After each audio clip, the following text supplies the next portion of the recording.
Good evening, everyone. Welcome to the Environmental Planning Commission meeting of January 15th, 2025. I will call the meeting to order at 7:01 p.m. For those joining us in person, please note that due to our hybrid environment, audio and video presentations can no longer be shared from the lectern. Requests to show an audio or video presentation during a meeting should be directed to epc@mountainview.gov by 4:30 p.m. on the meeting date. Additionally, due to our hybrid environment, we will no longer have speakers line up to speak on an item. Anyone wishing to address the EPC in person must complete a yellow speaker card. Please indicate the name you would like to be called by when it is your turn to speak, and the item number on which you wish to speak. Please complete one yellow speaker card for each item on which you wish to speak, and turn them in to the EPC clerk over there as soon as possible, but no later than the call for public comment on the item you're speaking on. Instructions for addressing the commission virtually may be found on the posted agenda. Recently, regional and local elected and appointed bodies have been subjected to disruptive racist verbal attacks by anonymous callers during virtual public comments. The City of Mountain View is fully committed to racial, religious, and cultural equity and justice as we strive to create a welcoming, safe, and inclusive community for all. This commission welcomes respectful and non-threatening public comments regarding matters over which the commission has jurisdiction. Comments deemed otherwise, pursuant to the Council Code of Conduct and the Government Code, may be grounds for immediate termination of a speaker's comment period. I will now ask the EPC clerk to proceed with roll call. Everybody's here. So we're good with that.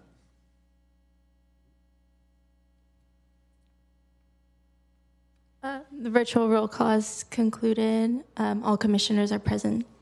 Thank you very much. Item 3, minutes approval. There are none. Item 4, oral communications. This portion of the meeting is reserved for persons wishing to address the EPC on any matter not on the agenda. Speakers are allowed to speak on any topic for up to 3 minutes during this section. State law prohibits the commission from acting on non-agenda items. If anyone in attendance would like to provide comments on non-agenda items, please fill out a yellow speaker card and provide it to the EPC clerk. If anyone on Zoom would like to provide comment on non-agenda items, please click the raise hand button in Zoom or press *9 on your phone. Phone users can mute and unmute themselves with a *6. Let's see. Madam Clerk, do we have any takers? No comments at this time. Thank you. So on to item 5, new business. Just a moment of privilege for the commission. The Public Works Director, we would like to just briefly introduce her to all and sundry before we dive into the new business items on the agenda. Our new Public Works Director, Jennifer Ng. Jennifer has a wealth of experience here in the Bay Area. Luckily, we managed to get her from Sunnyvale, and I'm told she's quite the knowledgeable expert on infrastructure and transformation. So she has come to the right place at the right time. So welcome, welcome, Jennifer. We're really glad you're here. All right.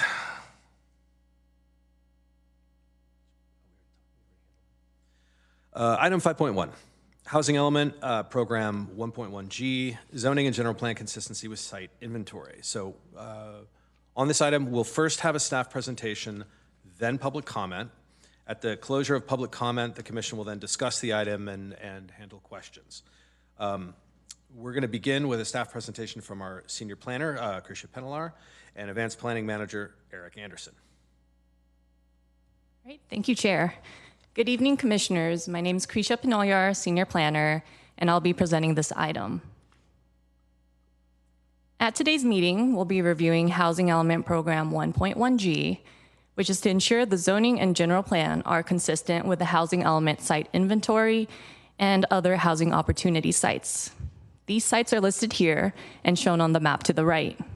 Please note, Moffett Boulevard will be completed as a separate project under the Moffett Precise Plan.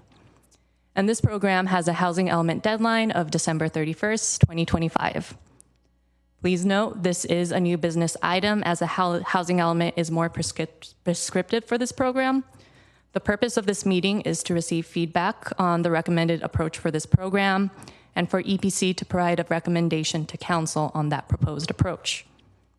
A subsequent meeting will be held at the end of the year regarding the zoning and general plan amendments for adoption.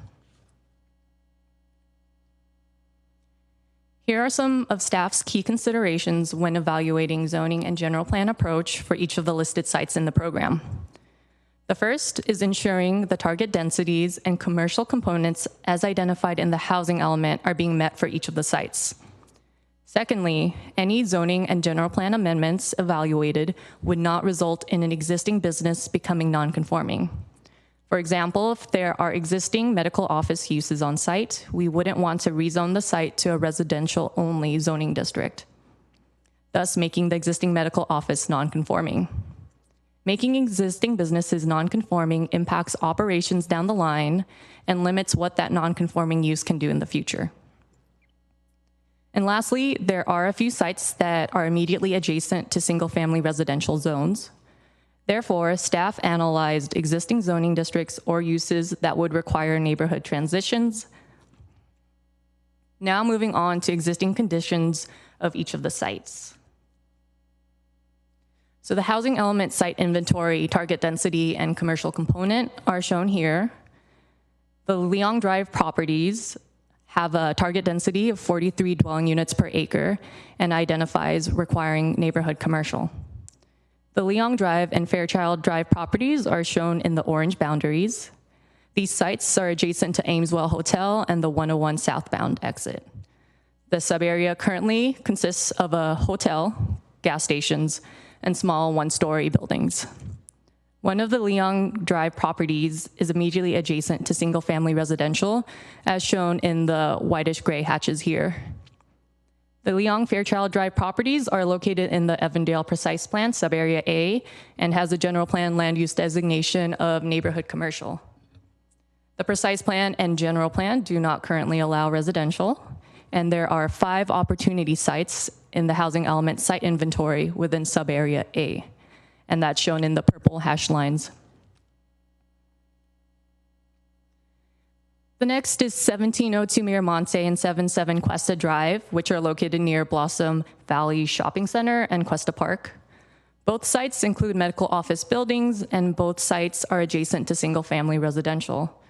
The properties are currently zoned as commercial office with the general plan designation of office. The zoning and general plan currently do not permit residential. And 1702 Miramonte is an opportunity site in the housing element site inventory.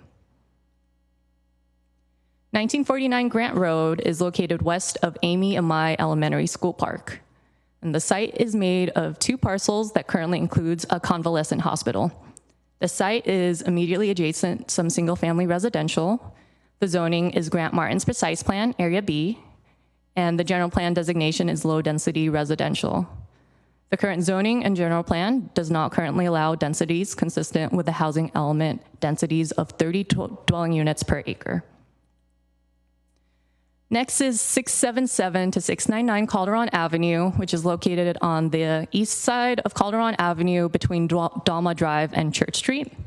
To the south of the site, across Church Street, is a future park and a historic structure. The site currently includes a strip mall, which contains a restaurant, laundromat, convenience store, and other commercial businesses, and is surrounded by residential land uses. The property is currently zoned commercial neighborhood and has a general plan designation of neighborhood commercial, and the general plan designation does not currently allow residential. And lastly, we have the Mountain View Transit Station located in our downtown. It's near a mix of commercial and residential uses. The site itself consists of 5 parcels that includes the transit station, public plaza, the Savvy Cellar building, and some surface parking. The primary ownership of the Mountain View Transit Station is Caltrain, although the city of Mountain View does own the plaza property located at the far west end of the site. The zoning for the site is Evelyn Avenue Corridor Precise Plan, Transit Services Area, and the general plan designation is Downtown Mixed Use. The zoning currently does not permit residential uses. So moving on to staff's approach, 3 of the housing element sites, Leong Drive, Miramonte and Cuesta, and Calderon Avenue have existing commercial businesses. Therefore, staff recommends the general plan mixed-use village center land use approach to ensure existing uses do not become non-conforming. The general plan designations would also be modified to align with the identified target densities in the housing element, This would mean that Leong Drive would be amended to general mixed use, which allows 1.35 FAR, which is equivalent to 43 dwelling units per acre, consistent with the housing element target densities. And the Miramonte, Cuesta, and Calderon would be amended to a neighborhood mixed use, which would allow 1.05 FAR, equivalent to 30 dwelling units per acre. 1949 Grant Road has a more residential characteristic than the other three sites, so staff recommends an R3 multiple family zoning district approach. Therefore, staff recommends amending the precise plan to reference the R3 zoning district and allow multifamily housing up to 30 dwelling units per acre. Since this is a precise plan, there is existing verbiage that identifies the existing convalescent hospital as an allowed use. So this policy language would be retained to continue supporting that use. The final approach is a specific precise plan approach, and this is for the Mountain View Transit Center. Staff proposes a limited approach that increases the allowed density, but leaves the consideration of specific standards to future discussions with Caltrain. This would mean amending the Evelyn Avenue Corridor Precise Plan and General Plan to allow residential uses up to 75 dwelling units per acre. As Caltrain is the primary owner, any future joint development depends on ongoing discussions with Caltrain. As further coordination is needed, minimal amendments are proposed at this time. Any additional details on appropriate land uses and other development standards will be developed alongside Caltrain. As for next steps, once EPC provides a recommendation on staff zoning and general approach for each site, the proposed approach will be reviewed at the February council hearing. Staff will then draft the proposed zoning and general plan amendments and conduct the CEQA analysis.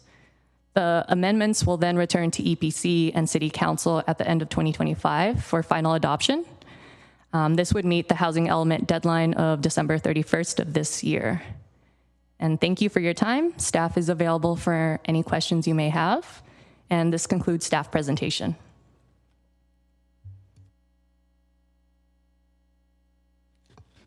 All right, thank you very much. So, public comment. If anyone in attendance would like to provide comments on this item, please fill out a yellow speaker card and provide it to the EPC clerk. If anyone on Zoom would like to provide comment on this item, please click the raise hand button in Zoom or press *9 on your phone. Phone users can mute and unmute themselves with *6. Madam Clerk, do we have any takers? We do have at least one in-person speaker, Max Bosel.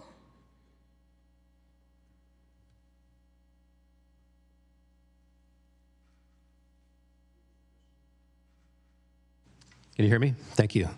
Good evening. The feasibility or even desire to build transit-oriented development in the Evelyn Avenue Corridor Precise Plan could be impacted by Section I.1 of the EACPP, that same plan, which are guidelines related to noise, in particular from train noise.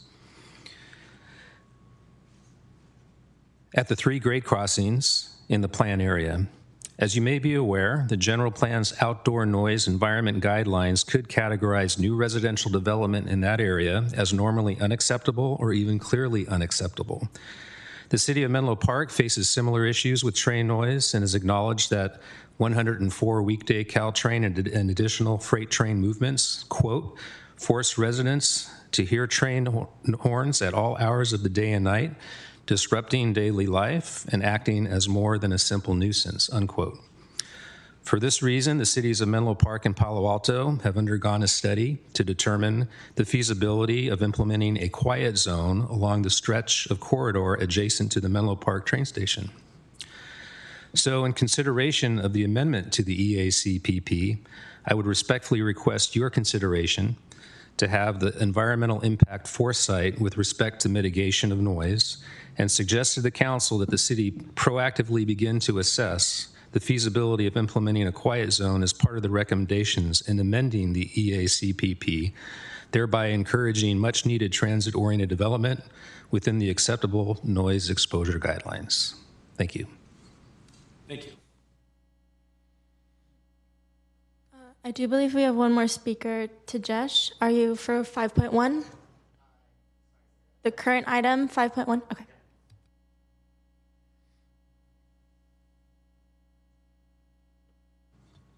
Hi, good evening, Commissioners. My name is Tejas Mistry. I'm representing 55 Fairchild Drive, which is the Ramada by Wyndham, which is part of the Evandale Precise Plan Area A.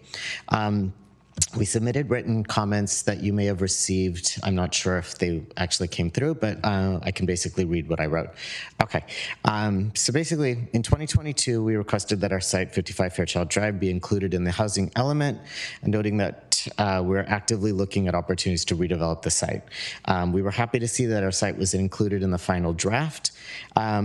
But after a brief conversation with one of the senior planners at the City of Mountain View yesterday, we were quite surprised to learn that the city is considering general plan mixed-use village center for residential development, leaving in place our extremely highly restrictive commercial neighborhood zoning for that entire area.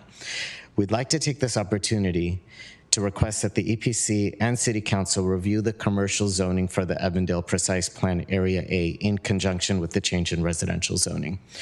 Now, while we understand that the purpose of these amendments that we're discussing today are to increase residential densities, the city should strive to balance residential and commercial growth in this part of the city, considering that every single property in this area is commercial currently. There are hotels that have been in place for over 50 years in this neighborhood. So to give some insight on how different the two zoning uses are, the general plan mixed use village center would allow us to do 55 stories, a floor area ratio of 1.35, and you compare that to commercial neighborhood, 35 feet with 2 stories max and an FAR of 0.35. So the reason I'm bringing this up is we've tried to redevelop this site over many years, and considering that it's a hotel, the best use of that space, considering its frontage on 101, it's all commercial. We support Google essentially since the day Google started. If we were to redevelop our 45,000 square foot lot right now, we would be able to build at most 15,750 square feet of land, of building on 2 stories. What that means is for a normal hotel, let's say a Marriott, a Hilton, that would account for 35 hotel rooms. This is so restrictive that essentially nobody is building in our area. The County Inn, the Ramada by Wyndham, the site that was the former Denny's, the Wagon Wheel Barbecue Strip Mall, and the King of Clubs Strip Mall have all stayed exactly the same for over 20 years for one reason. The commercial neighborhood zoning does not allow us to build anything that's efficient or actually profitable. So while the city does need to get residential housing in this area, it's not realistic that we are going to have 5 new apartment buildings built there. We hit 3 minutes, so thank you. Sorry, thank you. Further speakers, Madam Clerk.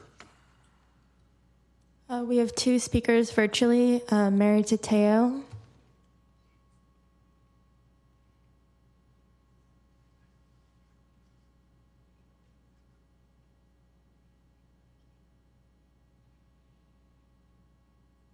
Sorry, I'm unable to allow them to speak through Zoom.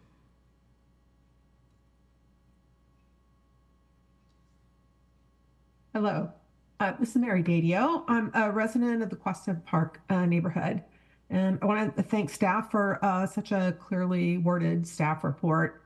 Regarding the 3 locations that are at traffic intersections with Cuesta Drive, so the Miramonte location, the Cuesta location, and the one on Grant, and also the site at Calderon.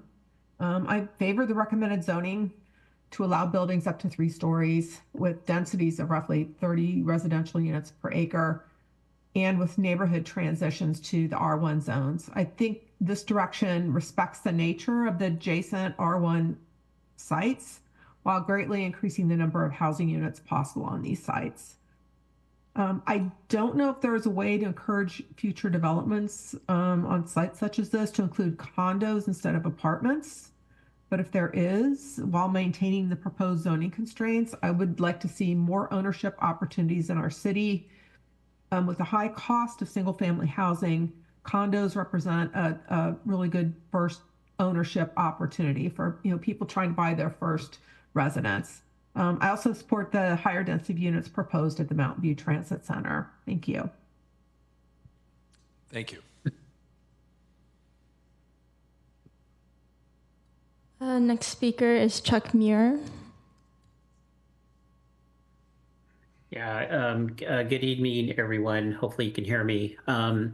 I live over in Emily Drive, which is adjacent to the Avondale Precise Plan area. My comment is there's a local market in that area that's kind of adjacent to the wagon wheel. It would be nice to have a market in this area. The market has a taqueria and it has a butcher. So for local people, it's a great way for them to shop and get groceries. I know that one of the goals in the city is to have these places available to citizens to go shopping in their residential areas. So all three types of storage provide for the local community rather than just providing housing and not allowing for other commercial uses. So that's just one comment that I had. The other comment I had is there are, like off of Wisman, there are a lot of empty office buildings since the pandemic. I'm wondering if any consideration has been done to utilize these areas for potential residential rezoning as a mixed use for potential residential. I know it's outside these precise plans, but just something to consider. Thank you. Thank you. Madam Clerk, do we have anyone else? No additional speakers at this time. Thank you. So going forward, we're going to segment the discussion and deliberation tonight into two parts now. We're going to begin the discussion about the site at 1702 Miramonte. I myself am going to be recusing from the discussion from this portion due to the proximity of my personal residence to 1702 Miramonte. I'm going to pass the management of the discussion to my vice chair, Mr. Gutierrez, and I will come back once that section is complete.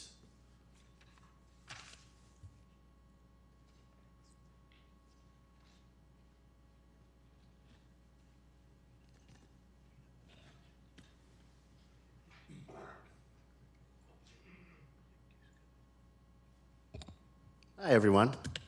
Happy New Year. Okay, so let's start with 1702 Miramonte. We'll do questions first, and then we'll have deliberations. Do any members of the EPC have any questions for the team?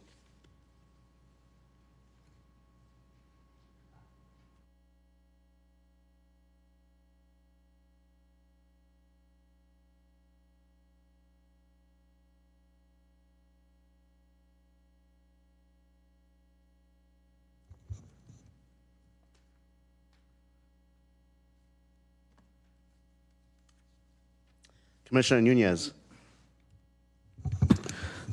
Yep. So, quick question. In terms of the proposed rezoning to mixed-use village center, I know that, I think I drive past that little office space every day, if I'm thinking correctly. It's like a dentist office, right? Yep. I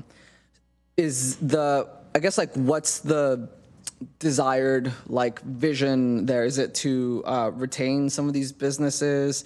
Is it to kind of maintain some of the kind of commercial character, regardless of whether new businesses come in and kind of fill that up? Would it be the same amount of commercial space as exists today? And what would be like the relationship with the Blossom Valley area? Is it like intended to be like a little commercial corner? I guess, like, yeah, just broad, can you paint the character, the vision of the character of the vision for us with that corner?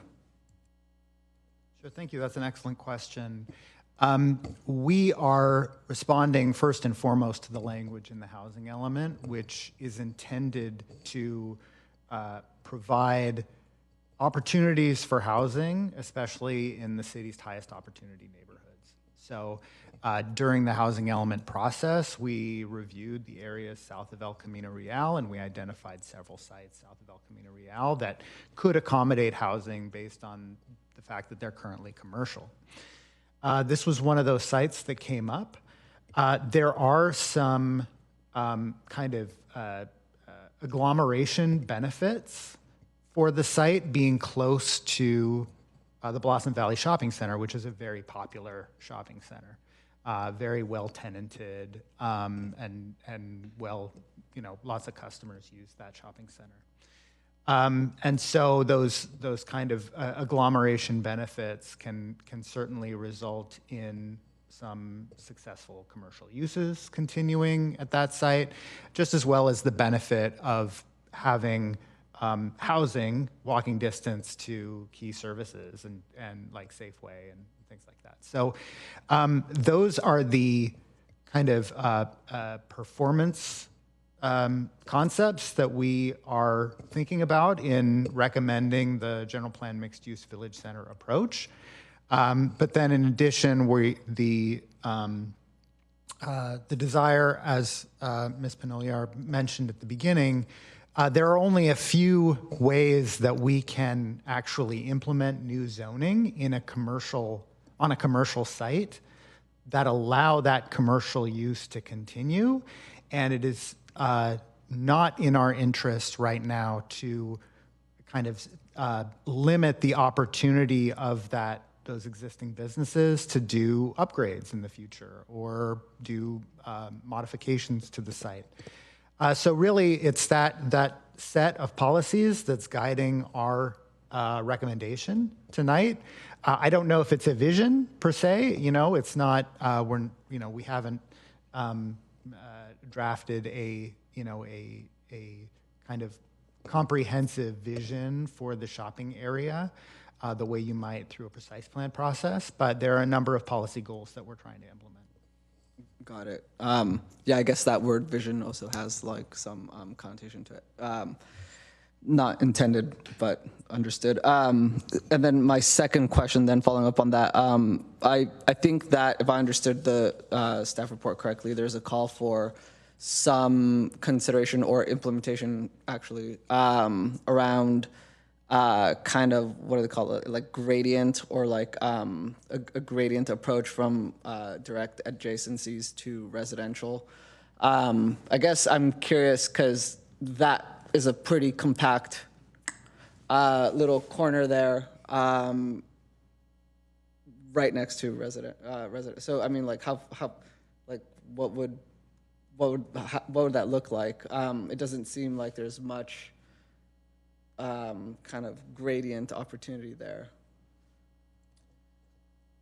Well, we haven't done a massing study for the site, if that's what your question is. But we have seen that when developers are interested in providing sensitive transitions to surrounding neighborhoods, they will put some of their more like open space amenities along that property line, for example.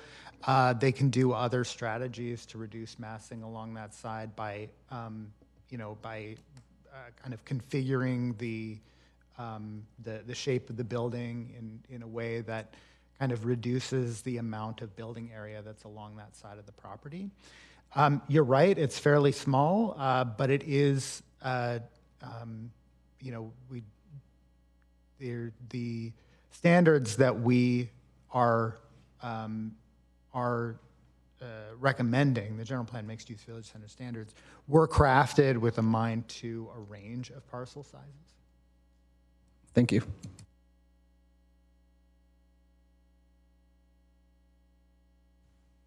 Commissioner Cranston. So just on a similar note, the mixed-use village center already includes a transition component already built into it for things next to residential, like single. So it already has something in there that says you can't just immediately go to 4 stories or something like that, right? That's correct. Yeah, the specific standard is, I have it open here just a second.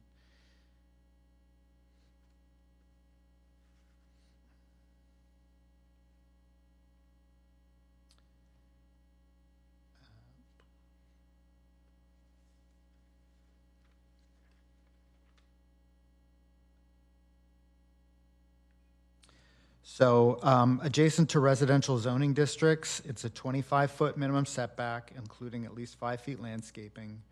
And then the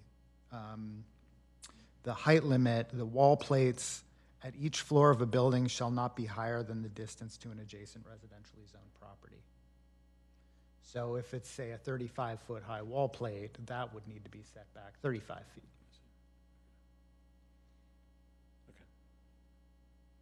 And just for my clarity, we're only discussing 1702 Miramonte, we're not discussing 777 Cuesta?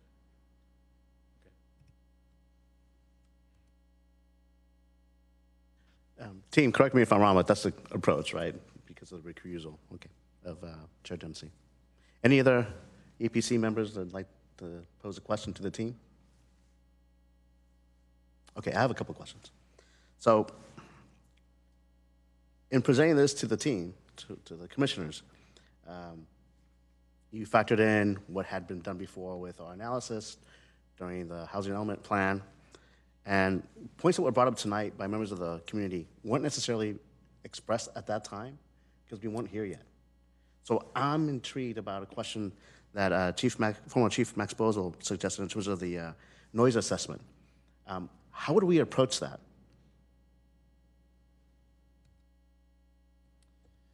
Typically, that's done on a project-by-project basis. It's difficult to, at a high level, a zoning level or a general plan level, to anticipate the specific noise impacts on any given property. It can be affected by all kinds of kind of unpredictable factors.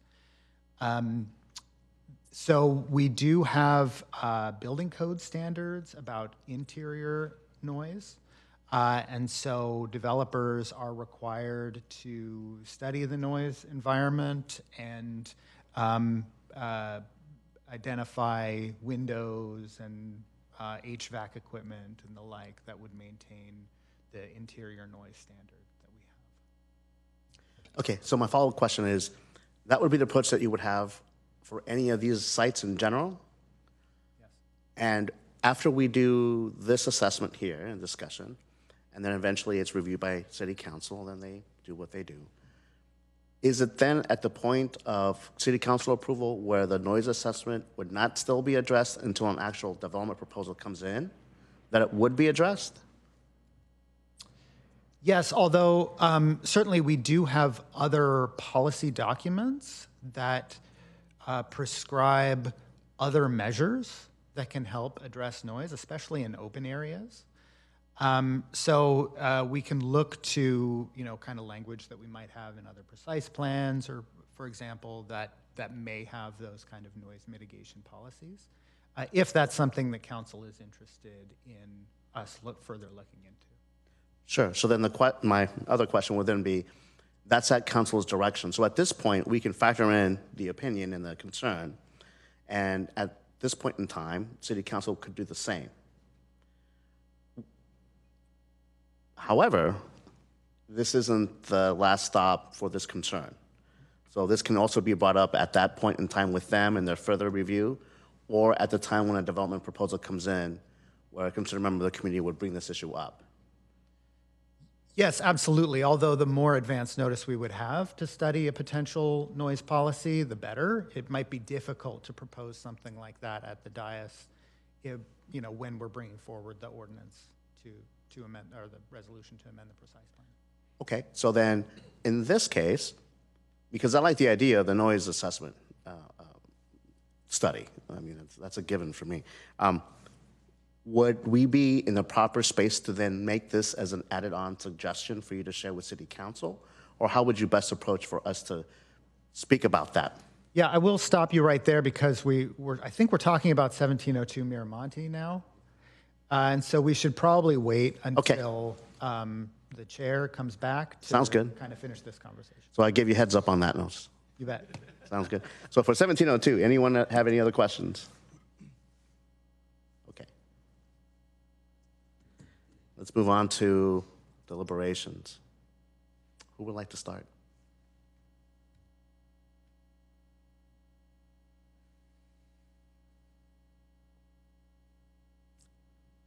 Mr. Cranston. I'm comfortable with the staff report on this item and would be supportive of bringing this recommendation for this location to council as presented by staff. Commissioner Nunez? Agree with Commissioner Cranston. Anyone else? Commissioner Yin? I was going to say, yes, I'm in agreement as well, mainly because I think, we're trying to hit the housing element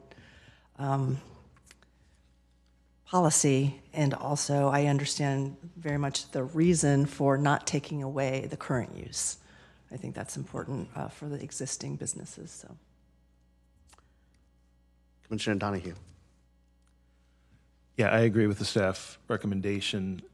We did get a public comment about some parking concerns at that site, and I have heard previously over years that there are parking problems at that site. But any development would go through, a analysis at that time. So I think that the staff recommendation is appropriate. Staff, do you need anything else? Oh, I'm fine. I'm fine, yeah. No, I think that's it. Thank you. Okay.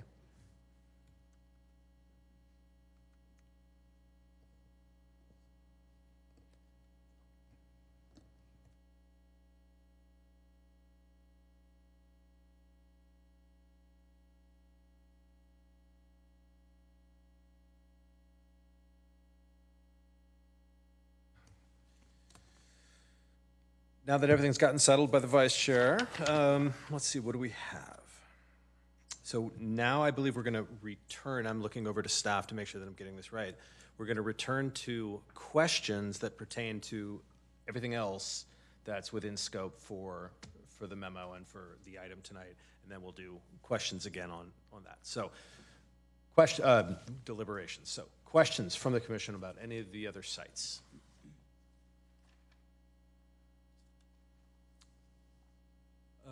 Vice Chair Gutierrez. So I have a quick question as a whole. Because you're bringing this up as a recommendation now, is this the only opportunity where you do such a recommendation, or should we also expect something to come in later on in the year if something were to come up? So we're providing a high-level recommendation at this point about an overall strategy.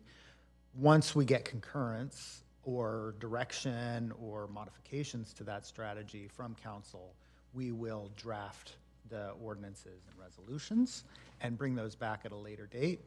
You will have an opportunity at that time to provide additional comments and in your capacity as EPC, a recommendation on those items at that later date.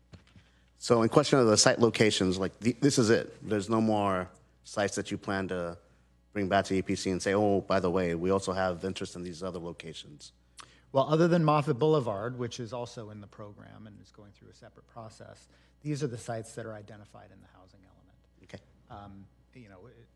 Certainly council's prerogative to add other sites, but they, we would probably have to do more outreach if they wanted us to do that. Great. I just wanted that stated for the record, so that everyone knows that this isn't just something that we just made up and here you go. Okay. Thank you. Commissioner Nunez. A couple questions. So the first is relating to the Leong Drive, I don't know how you pronounce that one, and Fairchild properties. There was an eye-popping, if I understood correctly, statement that the gentleman representing that property made, which I think was that there is a alternative zoning designation, I believe, being requested that would allow, if I heard correctly, something to the effect of 55 stories. Okay, 55 feet. Okay, cool. I just want to make sure I was like, but regardless, can you give us, can you share with us kind of like your perspective on that in terms of kind of like what were the considerations going to the current proposal? in pursuit of determining this is the best designation being proposed. And any thoughts on his commentary, just so I can get a sense of kind of the back and forth. Sure. So if I understand his comment correctly, he was seeking more flexibility for commercial uses, and specifically for hotels in that area, along with the zoning amendments to allow residential through whatever mechanism the implementation of the housing element program takes to allow residential. And certainly it is a precise plan. We can make those kinds of amendments through this process, although there may be CEQA implications, for example, in going that path. They wouldn't have, environmental review wouldn't have already been done through the housing element on these actions for say, increasing FAR for hotels, for example. So the considerations for what we're bringing forward to the commission tonight and the general plan mixed use village center land use recommendation is really based on several factors. One, allowing the existing uses to continue and not be made non-conforming. A targeted density to 43 units per acre, which is possible through the general plan mixed use village center designation. The neighborhood transition standards that exist in that designation, and as Ms. Penogliaro said, there are some adjacent single-family homes, and the potential desire to maintain some commercial presence in this area, given that it's a part of the city that has very limited, neighborhood serving commercial. So those factors led to that recommendation of the general plan mixed use village center approach. And that is a very targeted approach to allow residential and does not include changing the allowed commercial uses or increasing the allowed commercial intensity, which, as I said, may have other procedural ramifications. And so then was the, I guess there's no reason to have considered extraneous kind of beyond the kind of like even more targeted or kind of like customized, if you will, kind of standards for that area with regard to some of that greater commercial flexibility. I guess like, cause when I go to that area, I guess I'm feeling that commentary through my own sense of being in that area and walking around and kind of like feeling the lack of ability to go into like a store, sit down somewhere, like enjoy going somewhere in that neighborhood where I don't have to cross the freeway or go to like Moffett or something like that. So I'm kind of like thinking through, and I don't know what the right answer is. I have a lot of deference to your recommendation, but maybe for the rest of my colleagues, I'll just serve this up as like in terms of something I'm also thinking is like, hey, it does kind of feel, I don't know, like commercially barren or like ground floor consumer commercial barren. And so like, that's something that I am kind of like struggling with in terms of how to, I wouldn't even know how to start, but I know I get that sense when I'm walking around that area. The other question I have relates to the Caltrain parcel or the Caltrain proposal. So in terms of that area, to what extent is transitions really needed there? Given that it's almost like there's a train track on one side and then you've got Evelyn on the other, unless I missed it, and maybe it's not calling for transitions here, but if it is it necessary? Is it not? If it's not, can we confirm that it's not? Yep, that's a broad question. Thank you for the clarifying question. That's a great question. No, we had not considered that transitions was a key policy for this site, which is why our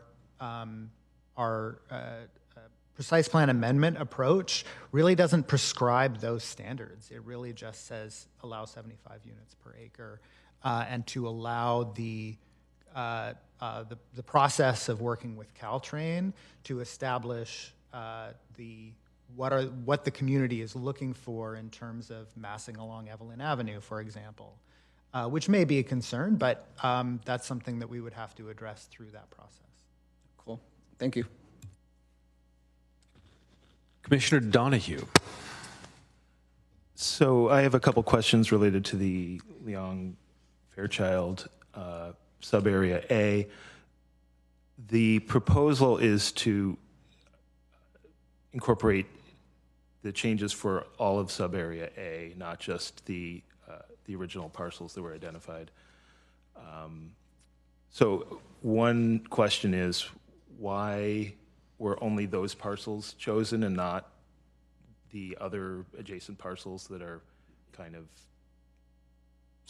similar, or similar in some character? Just to clarify your question, do you mean why were only 5 of the maybe 8 or 9 sites there selected to be in the sites inventory? Right, like why is the Ramada in there but not the Holiday Inn? Right, so we had a number of quantitative criteria that we used to fill out our sites inventory. Those criteria were based on what we have found to be kind of characteristics of a site that could realistically lead to a developer wanting to build residential there. So existing buildings that are fairly new, fairly large relative to their parcel, and in fairly good condition were considered not likely to be redeveloped over the next 8 years, which is one of the requirements of the housing element, that your sites inventory be sites that are viable for residential development. So our rezoning strategies are include more sites than our sites inventory, in part to provide additional opportunities, especially in the highest opportunity neighborhoods, and also just to, towards the end of the housing element process, we're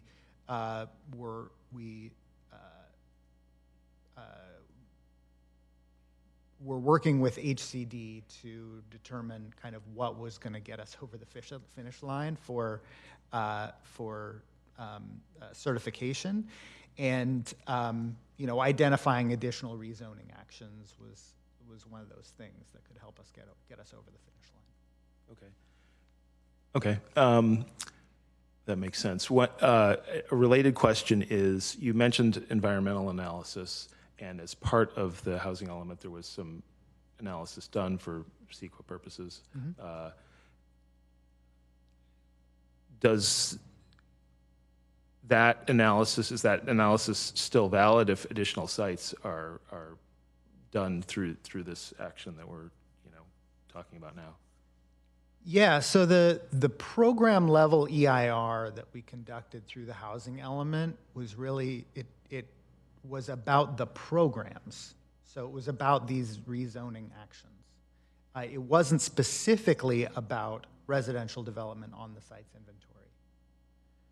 So there may still be some additional analysis that we need to conduct for this process, just because we're at kind of a more finer grained focus now in this project.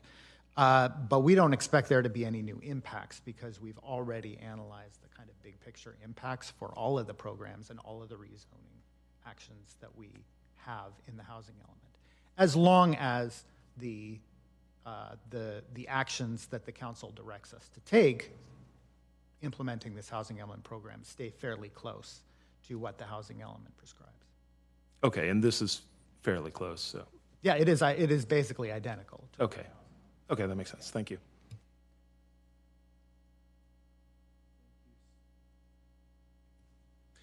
Thank you, Commissioner. Commissioner Yin. Just a few general questions, if you don't mind. I'm sort of near the area, and I do a lot of walking. I actually visited all the sites except for one, and so that's why I'm going to ask about this one at Cuesta 777. what is the density, out of curiosity, for the adjacent site next door? I haven't seen the final product. I only saw that there was construction, and I haven't gone by in a long time, so I don't know what that is. I was curious what that was. Yeah, so that's 6 dwelling units per acre. So it's a total of 4 units on that site. Okay, thanks.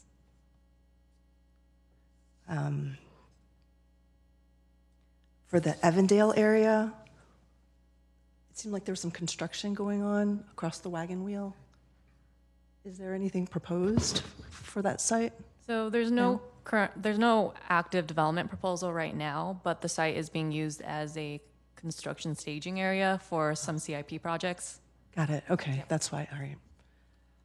And I had another question for that zone also. I noticed that if we change from the commercial neighborhood to the CRA, which is the mixed-use village center, there was something in the development standards that kind of caught my attention, and maybe I just don't understand. So I just want clarification on whether or not the storefront could face Leong for that area that's between Moffett and Leong. It's sort of the skinny portion right as you turn into Leong off of Moffett. And so it's between those two streets because Leong is it's less than 70 feet. So I know that after reading the precise plan, all that area is actually supposed to be targeted towards the neighborhood serving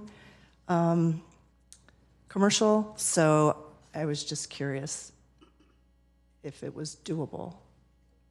Sure. Thank you so much for the question. It's very astute. Just to clarify, the mixed-use village center approach is not the same as the CRA approach. The CRA is a separate zoning district, which doesn't require commercial and is specifically 43 units per acre that doesn't have the flexibility for the range of densities. You're correct that there is a standard in the general plan mixed-use village center land use standards that says that if you're across from R1 and the street is less than 70 feet wide, it's not intended to provide storefront in that location. So, for example, Blossom Valley Shopping Center has a residential street right behind it that's lined by some duplexes and single-family homes, while the shopping center itself faces Cuesta and Miramonte. And so the intent of that language is to ensure that any development that comes in those types of locations orients towards the major streets rather than some other random street that might just happen to border on the site. This is a precise plan, and so we can be a little bit more targeted with our standards in this location, provide more clarity about what the standards are intended to do in this location. And so that is something that as we further craft what we actually bring forward, we'll look at more closely and see if we need any additional language to better clarify what can be done there, what should be done in that location. Thank you much for clarifying that. So then I was completely wrong to assume that CRA is the same as general plan mixed use village center. Those are two separate approaches, yeah. Mm-hmm. Okay, so we just didn't get that in the exhibits. Okay. Right, okay, that's all. Okay.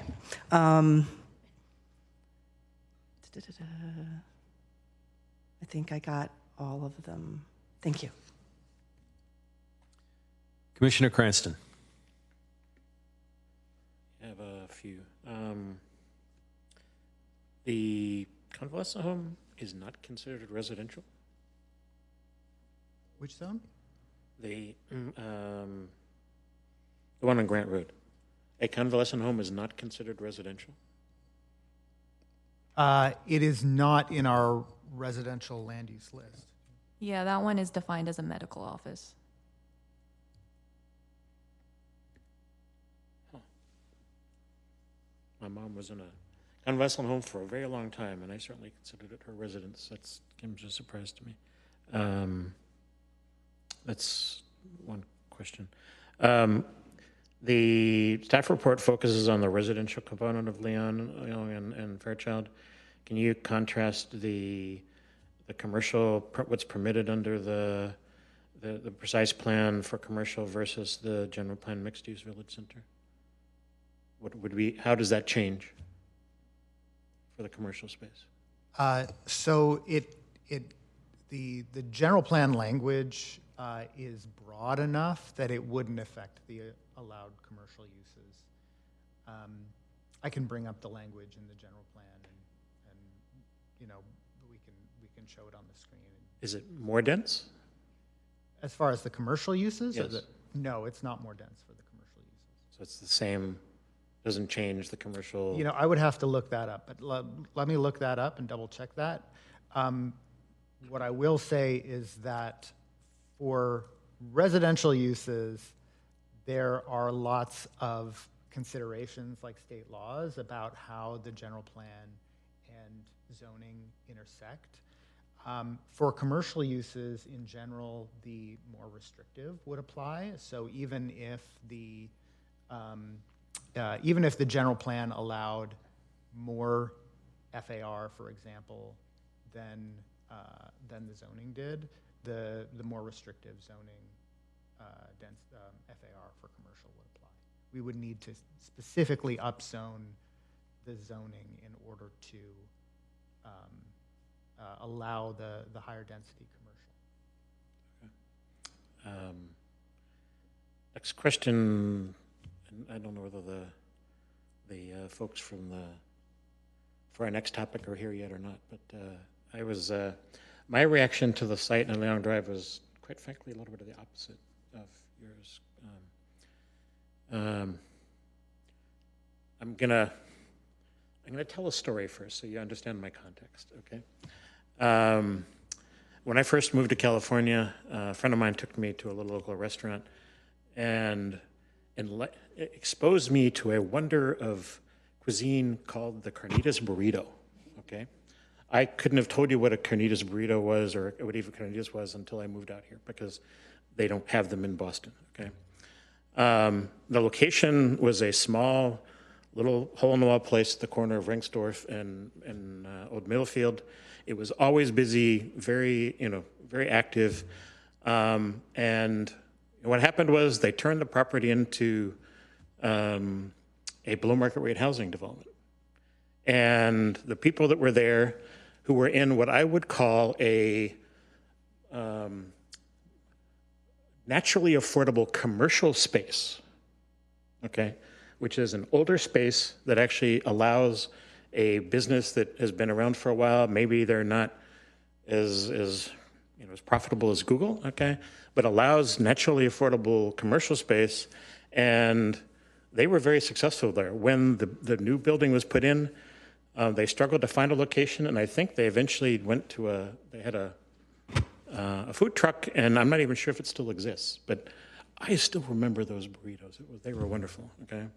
When Safeway moved from the corner of California Street in San Antonio to the other site, there was this wonderful older couple, a Korean couple, at a little dry cleaner there. They were wonderful. They're the nicest people, get things done for you, would help things out. And when the space was changed over to Gray Star, they looked and looked for another location and never found one, and eventually decided to retire. Next door to it was a hair salon that back when I had hair and had to get my haircuts occasionally, I would go to, but she was always busy doing perms for people and stuff. She ultimately ended up moving to Sunnyvale. My question ultimately is, we have, and the state is going after these things that say we need to have naturally affordable housing for people, low-income housing. What happens when redeveloping a site means that somebody who has a small business who only can exist because they have a relatively low-cost location, a naturally affordable business, now can't go there? Is there anything in any of our programs, any of these things that would say, we've said, okay, we're allowing neighborhood commercial, but that doesn't mean that it's the kind of thing that, that little burrito place could ever survive in the future. And when I look at the Calderon location, and quite frankly, the ones on Land Drive, okay, there's a little bar there, there is a little grocery store there. It feels very neighborhood serving, and I'm not sure, is there anything in this that says that there would be a provision that would help to keep some kind of viability? Because I don't want to do is, okay, so I have a house for somebody, but the person who was making a living in that location, paying for their rent, now can't have a house there because the place where they had their business and the people that are working there can't do it. So I'm worried about some of these changes that would effectively lock out these people in these, again, what I'm gonna call, making up my new term, nationally affordable commercial space. And that's a concern that I have, that I look to say, is there anything in what we've got in policies in place already? Is there anything in these plans that would help to address that issue? Yeah, I'll just start by saying that is a great story. I think a lot of us remember La Costeña fairly well. I think there is a La Costeña on Middlefield at Wisman. I don't know if it's the same business, but anyway, so thank you for the story, and that is a very astute observation as well. I will say these proposed zoning actions do not include that. Now, if that is a concern of the EPC and you want to forward that concern up to council, that's certainly a good recommendation to make. I would also say that a program like this may not be the appropriate place for something which is fundamentally a citywide issue. And so I'll tee it over to our director, who is also the director of economic development, who may have something to say also about more citywide approaches to this issue. Thank you. Good evening, Commissioners. Community Development Director Christian Murdoch. I think the concern that you expressed is wide held in terms of concerns about displacement of businesses. And I think really what I have to add to the discussion is just that that's why care is being taken with the zoning approach to ensure that we're not creating nonconformities, so that for whatever period of time the existing businesses remain in place, they're not constrained by nonconforming zoning provisions that might limit their ongoing operations. Beyond that, I think cities across the state really struggle with this. There are occasionally opportunities, depending on the scale of a new development, to encourage the developer to provide affordable rents or right of first return for existing businesses. But to be fair, it's a continual challenge, and it's often unsuccessful just due to the time of displacement and the need to wind down the operation and all of the time that can transpire before they may even be provided an opportunity to come back. I don't think it's something that many communities, if any, have really figured out with a comprehensive and systematic approach, but it's something that we continue to think about opportunities to leverage directly or indirectly with particular projects. So is there anything about what's being proposed that would actually make it easier to get rid of those locations? Or is it the same? I'm worried that some of these would actually make it easier to wipe out these places where people are making a living today. Yeah, from the perspective that one of the goals of the housing element is to make it easier to build housing, then yes, it is an action that, you know, redeveloping these sites is easier under these rezoning proposals.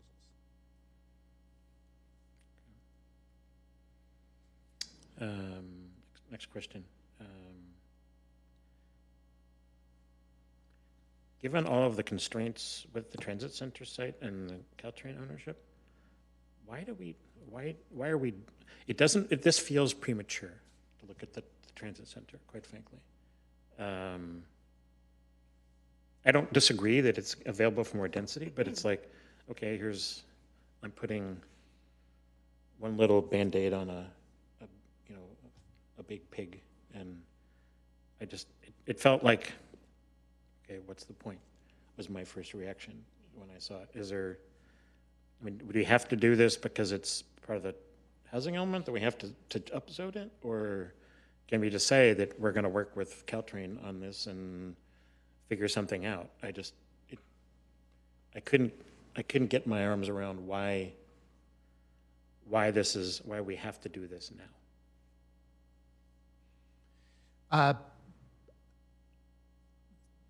It is part of the housing element process that we identify opportunity sites, both kind of known and potential. At the time that we were adopting the housing element, this was a known opportunity site. Caltrain had already expressed interest in developing on this site. They had not been specific and continue to not be specific about the uses that they are proposing at this site. But an action like this may help facilitate residential as a use that they might consider. And then kind of a related question. It's not necessarily an existing neighborhood serving business, but a hell of a lot of people go to the farmer's market on Sundays.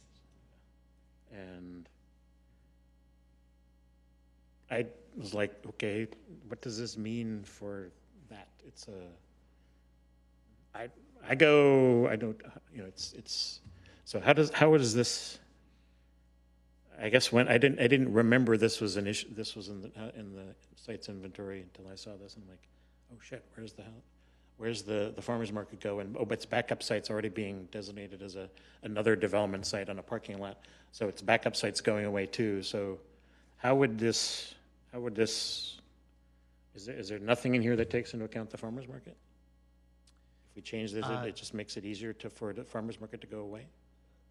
The Transit Center Master Plan process has been going on for quite a while. I don't know the details of kind of what the considerations are for the farmers market as part of the Transit Center Master Plan discussions that are happening in Public Works and with Caltrain. But I'm sure, you know, that it is definitely a valuable resource, and I'm sure that is being considered. Okay, I've questioned out for now. Commissioner Yin. Thanks. I forgot I had another question here written down, and it was regarding the transit station. Thank you for reminding me. I was just curious. So for that area, I understand why we're taking a very minimal approach, and I understand your concern too. My question was really regarding next steps. We're being considerate of Caltrain because they own the property, obviously, but are they equally concerned with what we feel? So are we working together for a vision for that area, or is it going to be project by project? I think what I can say is that we have had recent conversations with staff at Caltrain and expressed our interest in working together, and they've shared their interest in working together when they're ready to move forward to that next stage. They are going through an internal process right now as an organization, looking at a variety of opportunities to enhance revenue for the train system operation. And so once that process concludes sometime this year, as it's expected, I anticipate they'll reach out to the city and want to begin a series of conversations about what development might look like on this site. And so I don't know that it's premature in that sense if you think of the time scale over which projects like this take place. I think it's expressing the city's interest and intent in development here, and it's probably a helpful message to send to Caltrain to ensure that they know that we're looking to be a partner in that process. Okay, but because they own it, they don't really have to. They can have their own ideas and just let us know this is what they're thinking of doing, and there's not much that we can do. Or is there, I know ideally we work together, but just legally, can they just say this is what we're thinking, this is what we're doing? Yeah, I think that's a question I'm not prepared to answer tonight. I mean, the city has property interests in a portion of the transit center, and so we may have influence in that way. In addition, it's a more complicated legal analysis as to interjurisdictional development opportunities and which jurisdiction sort of has primary land use authority. And so I'm not prepared to offer an answer to that specific question tonight, but I do expect and certainly hope that Caltrain will want to be a cooperative partner in this process. Okay, thanks. And part B to that was, as far as you know, then are they going to maintain some public open space, or is that something that just hasn't come up yet? I certainly haven't been involved in any conversations to that level of detail. Thank you. And I just wanted to add to the farmers market conversation that our economic development staff is already working with the farmers market to find some alternate locations, just as back pocket sites, in case the Caltrans location is not available.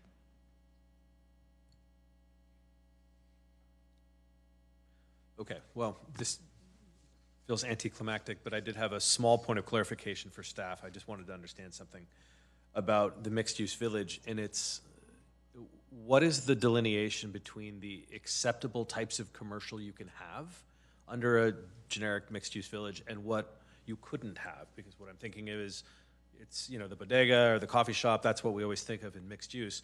What prevents there from just being a non-commercial, or excuse me, a non-public facing commercial entity that, you know, software developer or something like that, no knock on them, but that isn't sort of public serving. So what is the delineation that is the default for these mixed use villages? Yeah, so the general plan mixed use village center land use standards refer to the CN zone, which allows a range of neighborhood serving commercial uses.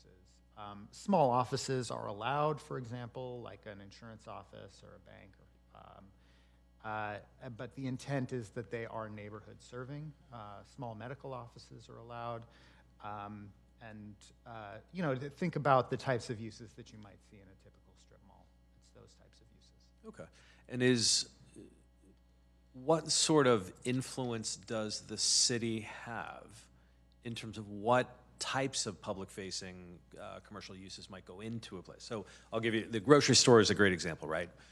Places need grocery stores. People really like to walk to grocery stores. Say there's a new mixed-use development coming in. Does the city really have, is the city just hands off? They just say, well, the landowner will decide who they want to put in as a tenant. It's not our call. Or does the city have some sort of say or influence in that beyond just asking nicely? Yeah, for zoning compliant projects, we have very little influence. Okay.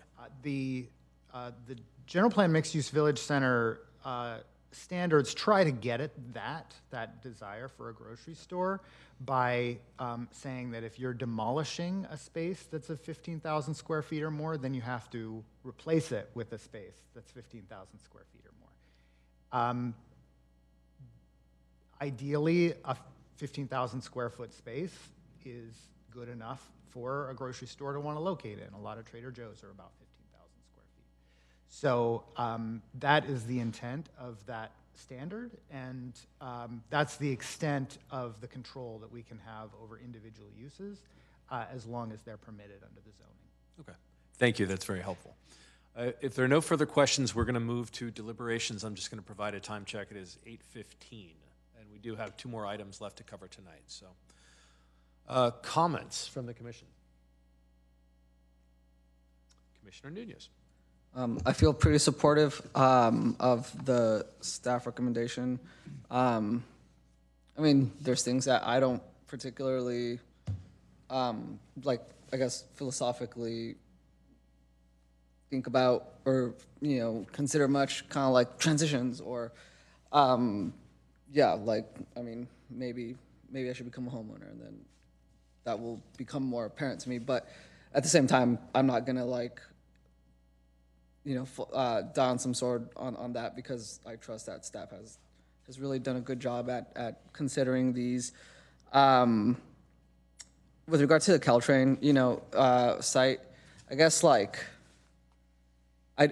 my thought on that is I don't have a reason to believe, and maybe staff can clarify as well or support or say, hey, we can't confirm that either way. Like, I also don't see a reason why things like the farmers market won't be able to continue.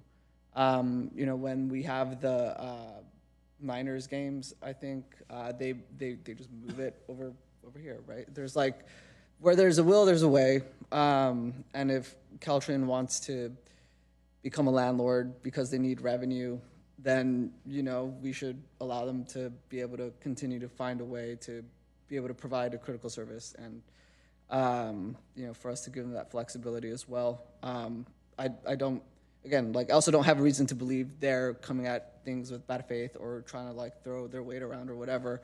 You know, we have very capable staff negotiating and managing that relationship as well, and it's in everyone's interest to be collaborative and not,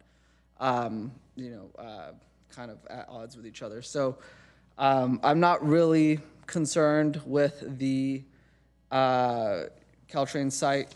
I'm glad to hear transitions weren't a part of that.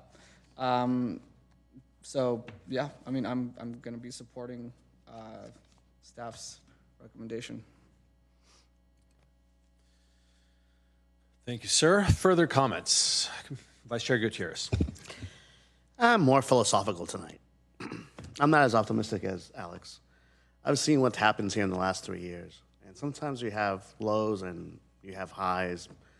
But I think what I realized in this process is that, one, we don't really have that much of a say over certain things for the most part in general. We have a vision or a strategy. That's about it. So this whole thing about Caltrain and their relationship and a potential opportunity, that's great. That's nice. Let's see if it works out. Because it didn't with Google. When we lost all that inclusionary housing, we were all part of that process here. So I take things with a grain of salt.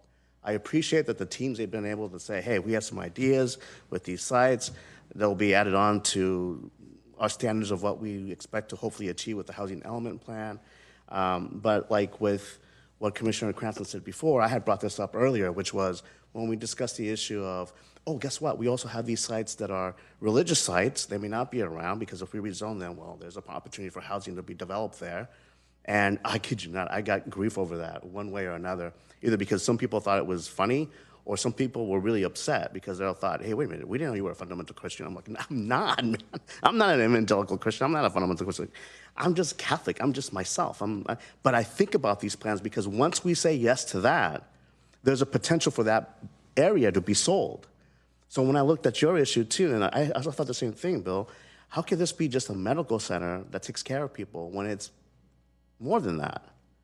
And so if you put that up for potential sale, redevelopment, you lose out on those types of folks that are calling this place a community.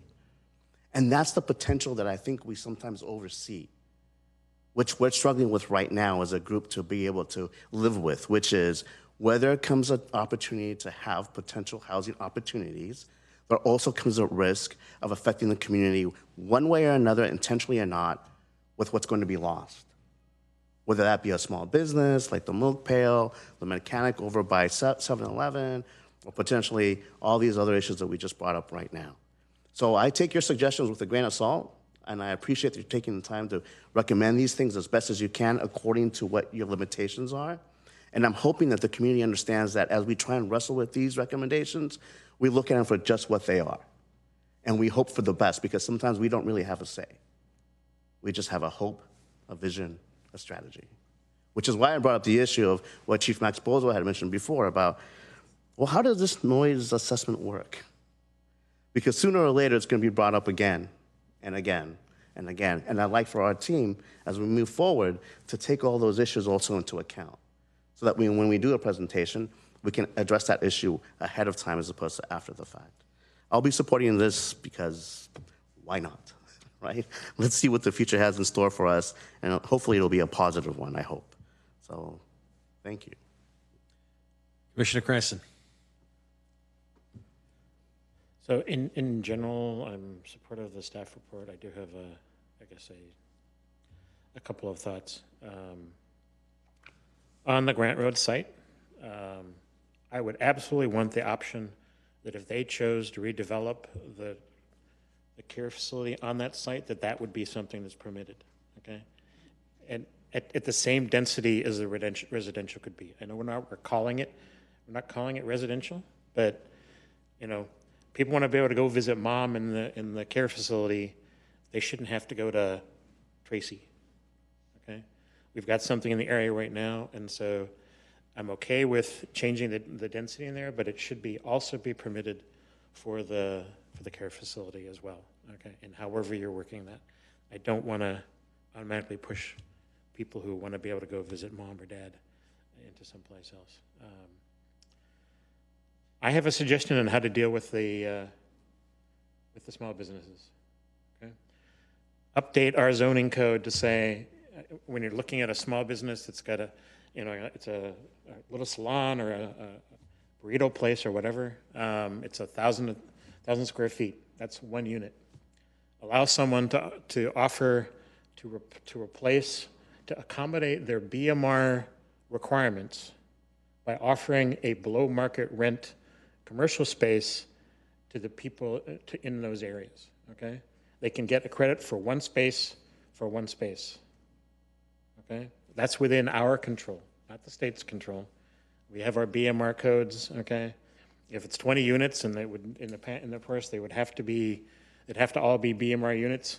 Give them the option to say, okay, I'm gonna offer a 50% rent location here in perpetuity for that same thing, because that keeps the person employed, keeps the people that work there employed, and somebody in the community is contributing to it. So I would like to see, particularly, and when I look at these sites where there's some commercial space, I want a way to keep those people here and keep serving the community. I'd love to see something like that considered, and maybe area development folks can think about that. But it's just, I was like, it's 1,000 square feet, it's 1,000 square feet. If I can help somebody keep their job and keep their home, that's a good thing, okay? So I'd like to see something in there that might incorporate something like that. Those are my main concerns, main things. Other things, element of it. I thought staff's overall analysis was good and fair.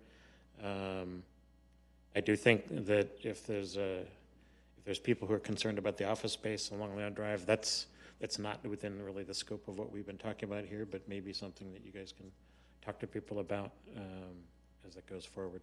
But in general, I thought it was well thought out. The transit center, I used to live right across the street from the railroad tracks. Sorry, Max. Literally across the street from the San Antonio train station. And the city standards that permit, that keep the sound inside there worked. I didn't notice the diesel engines stopping and starting. I didn't notice the conductors honking their horns at night.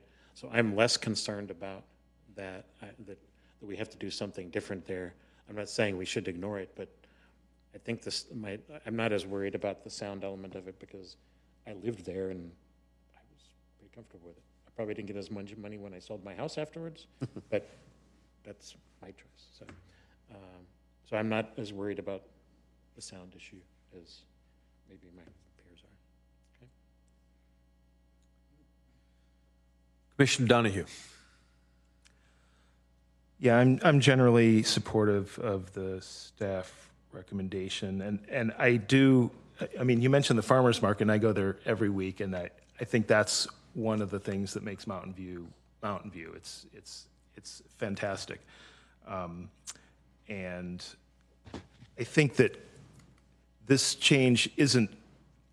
It's not going to get redeveloped tomorrow. This is just kind of one step along the way for enabling that. Just like around 10 years ago, I was on the downtown committee, and when the stadium was being built and they needed the alternate site, and staff proposed to have some other parking lot downtown, but it was smaller, and they said that they could only accommodate a subset of the vendors.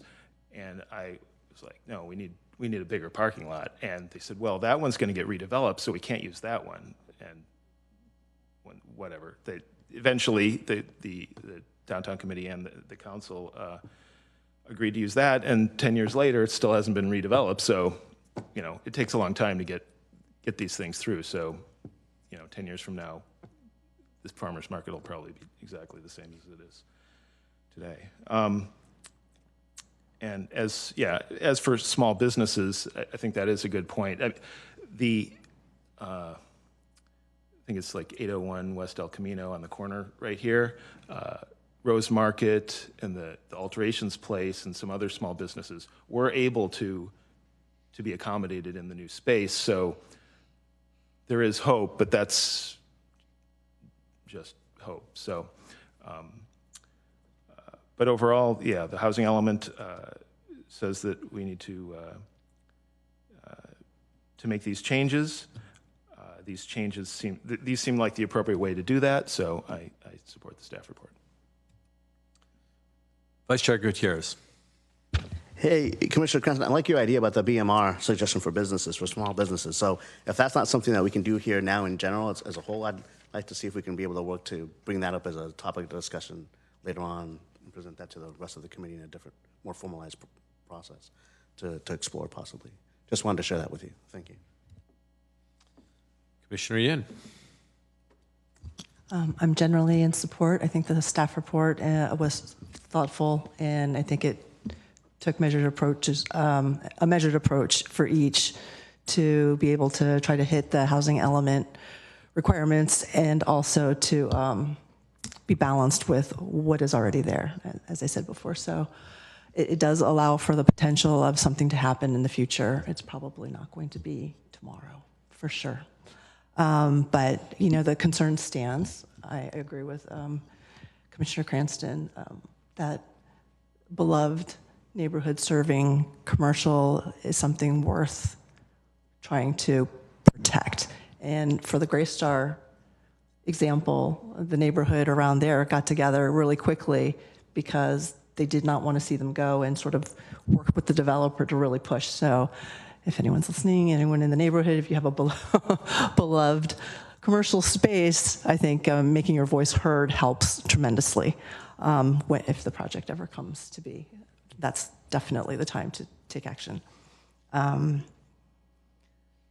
That's it. Thank you. So I'll round this out just by saying I liked the staff recommendation. I actually thought it was very even-handed. I liked that the different parcels that had different characteristics could be treated different ways.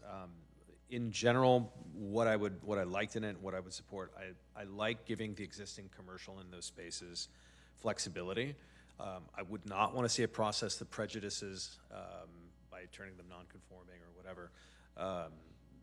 As they're there, and I'd note that staff was very careful about that, and I really appreciated that. I don't think anybody, we don't want to drive anybody out, even while we are trying to find ways to get better utilization of space, usually through housing.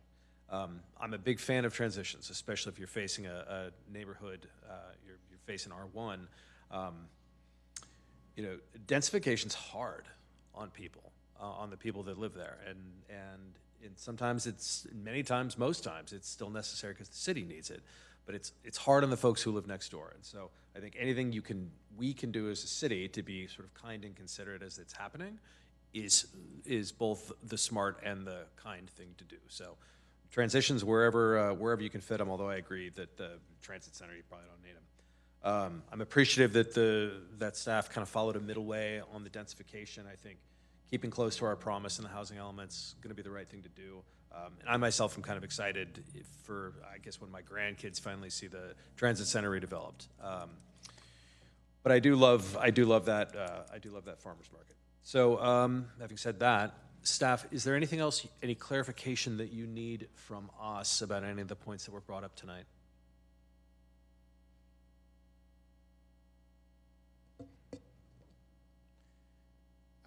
No, I think that's it. I think we have to, go ahead. Well, we just wanted to make sure. I think we heard a couple of folks say about Commissioner Cranston's idea. Do we want to take some kind of was there majority on that? You mean the one specifically about the BMR? Sure. I mean, yeah, we can see if there's interest in continuing to study that.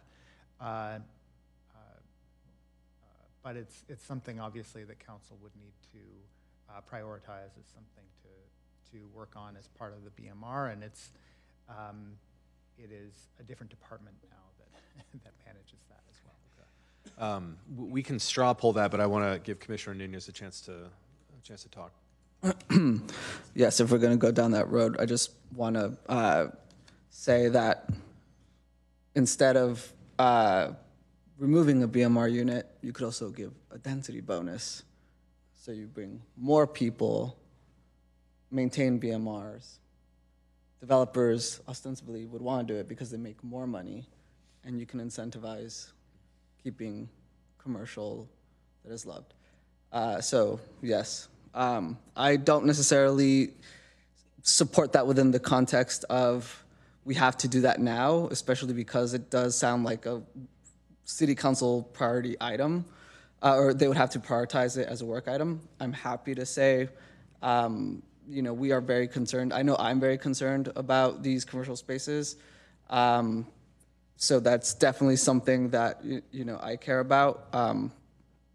That's a very council, I'm aware that's a very council thing that has to come from them.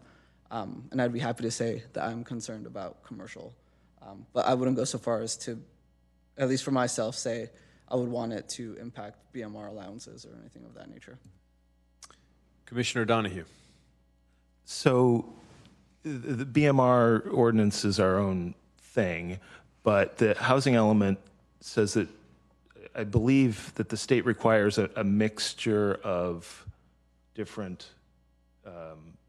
income levels or affordabilities for the new housing. Would that, if we go with that proposal and take away a BMR unit, then would that be compliant with what the state wants us to do or requires us to do? Right. I think we would have significant research to do in terms of how a commercial unit in a BMR framework could count in place of a residential unit.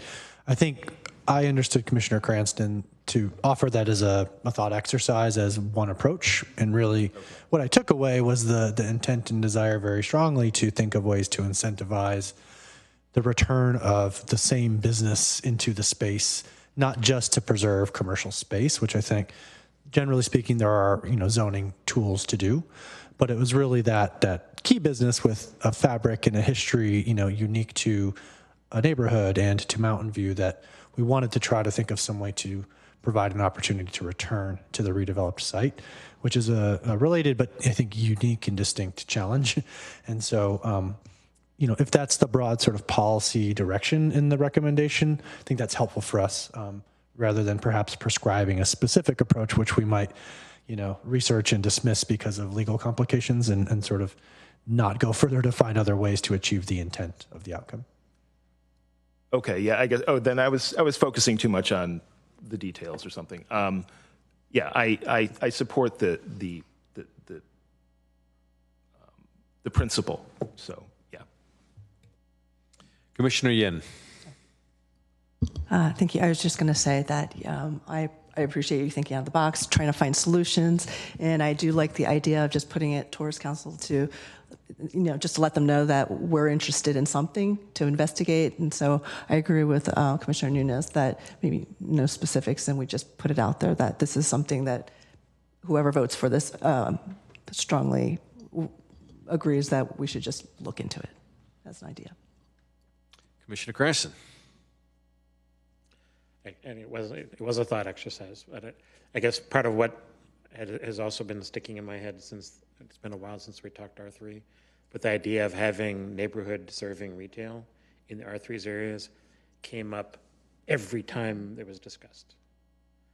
And so there was some way, to me, this was whatever we would look at there, it also can become a framework not only for this kind of thing, but as we're looking at R3, if we're trying to encourage little neighborhood serving things, is there some way to provide that trade-off that would encourage somebody to actually say, okay, I'm going to put my dry cleaner at the corner of these two spots, and people can walk there, or they can walk to my little convenience store, or walk to my coffee shop. So it's more broader than just this in my thinking, and I fully expect there's going to have to be things, and the state's not going to say, oh, you can take your BMR away. That's like bad boy. But you know what I'm saying. So, and I don't. Did you? The other thing that I brought up was the Grant Road property and the resident. Is that something that needs to be discussed, or are you okay with? I guess I didn't specifically raise it because I think heard your mention of it. And I heard multiple commissioners refer to the commercial use return component, but certainly if you would like that to be part of the majority recommendation, I think we would need more commission discussion to see if there's majority support for that.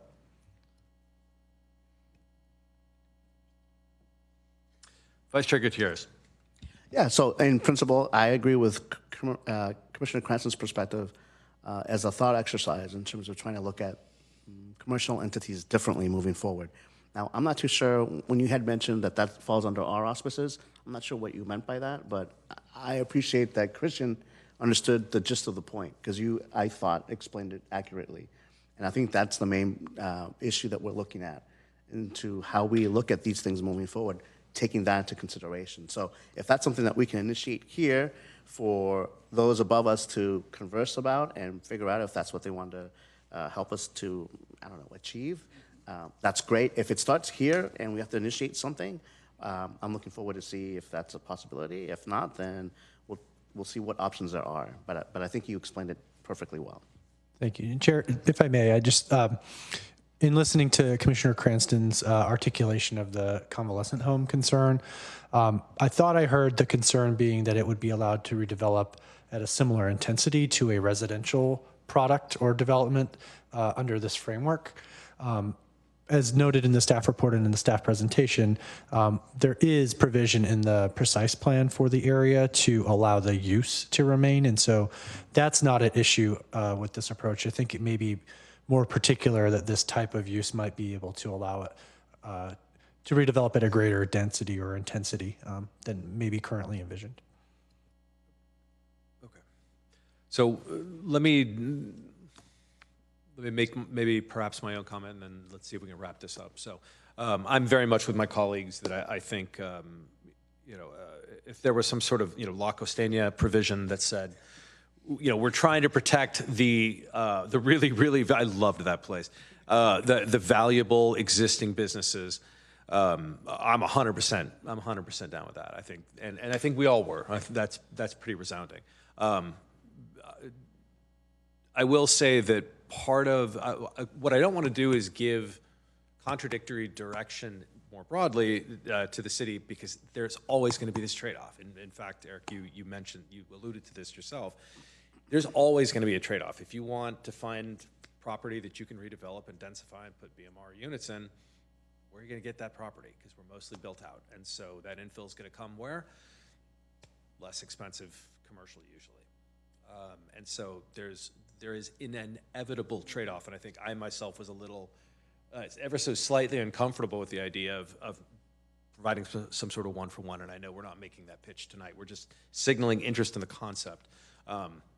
But I do think it's important just to say one more time that there is a trade-off here, and we're not going to be able to perfectly preserve every naturally affordable commercial space and then create as much, as many BMR units as we possibly can. We're going to just have to do trade-offs. So anyway, that's pretty unanimous.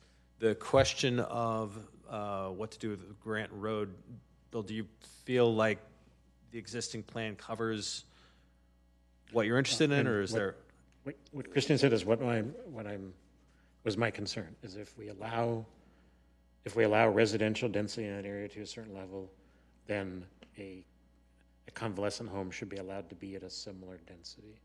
Okay, not higher. It doesn't preclude it, but it's because to me it is residential, whether we call it that or not. And so if that was my reason for raising it. I'm not looking for more or less or whatever. Just if you allow a 4-story apartment building there or condo, then could they develop it into a 4-story convalescent home? That to me would be equivalent in my mind. I don't know if others agree or not, but that's what I was getting at there. And I think you've captured that. So I don't know if do you need a straw poll on that, or is that? Shall we just straw poll whether that's a concern that people would like to plant a flag in?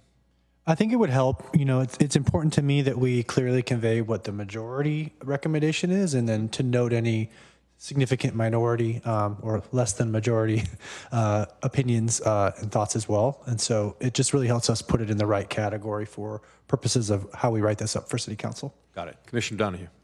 So I have a question about a convalescent home, or whatever it's called, versus assisted living and memory care facilities, and what the zoning would be on those things. And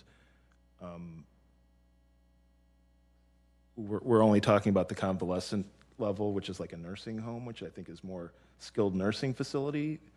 But assisted living is less or memory care also less skilled? What would the zoning, would the zoning allow those kinds of uses? Or the proposed zoning? Yeah, residential zoning broadly includes, senior housing of various kinds. I'm certainly no expert on the gradation of those, but as Ms. Panogliar said, these types of convalescent facilities, based on the nature of the kind of intensive medical care that happens there, are considered medical uses. Okay. Yeah, just as a comment, I have some doubts that there's a need for a more dense, skilled nursing facility. It's possible that there is, but I see more need for things like memory care, like they built at the Frankie, Johnny, and Luigi site, and that kind of thing. Commissioner Yin. This is just a question. So if we do propose this as a group up to council, does that mean then zoning-wise all of medical offices would be allowed would you have to do it by the actual zoning?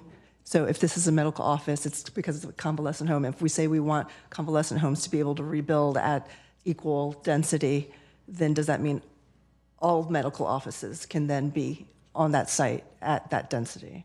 Well, this is the benefit of it being in a precise plan already, is that we can target some specific language in this document to this particular site.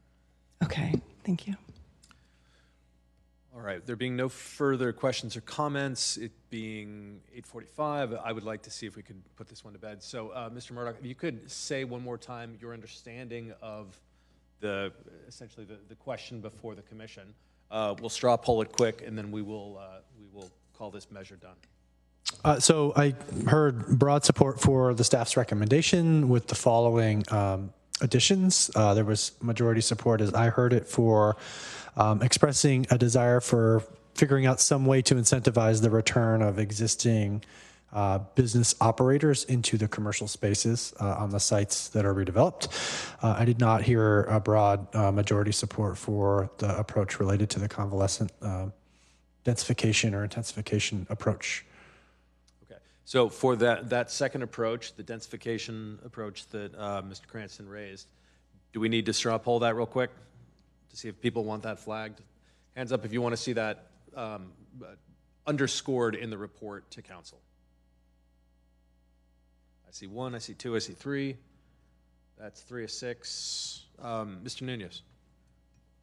Not to beat this horse. I just want to make sure I'm understanding, because I know Commissioner Yin's, or I heard Commissioner Yin's question, and that felt very spot on to me. So if we said yes, then I just want to confirm staff would be able to leverage the existing precise plan in a way that crafted or manufactured a convalescent home use case if it's not residential. So it could either be convalescent homes or residential development. Am I understanding that correctly? That's correct. Okay. Then I'll support that. Okay, put your hands up again for support. 1, 2, 3, 4. That's 4. Anything further, Mr. Murdoch? Not from my end. Anyone else on the team? Thank you, commissioners. Wonderful. Thank you, everyone. And Commissioner Nunez, no questions from you? All right. Thank you, everyone. Let's move on to item 5.2, Economic Vitality Strategy Overview, which will begin with a brief introduction by our liaison, Diana Pancioli. No? Yeah. Oh. Take it away.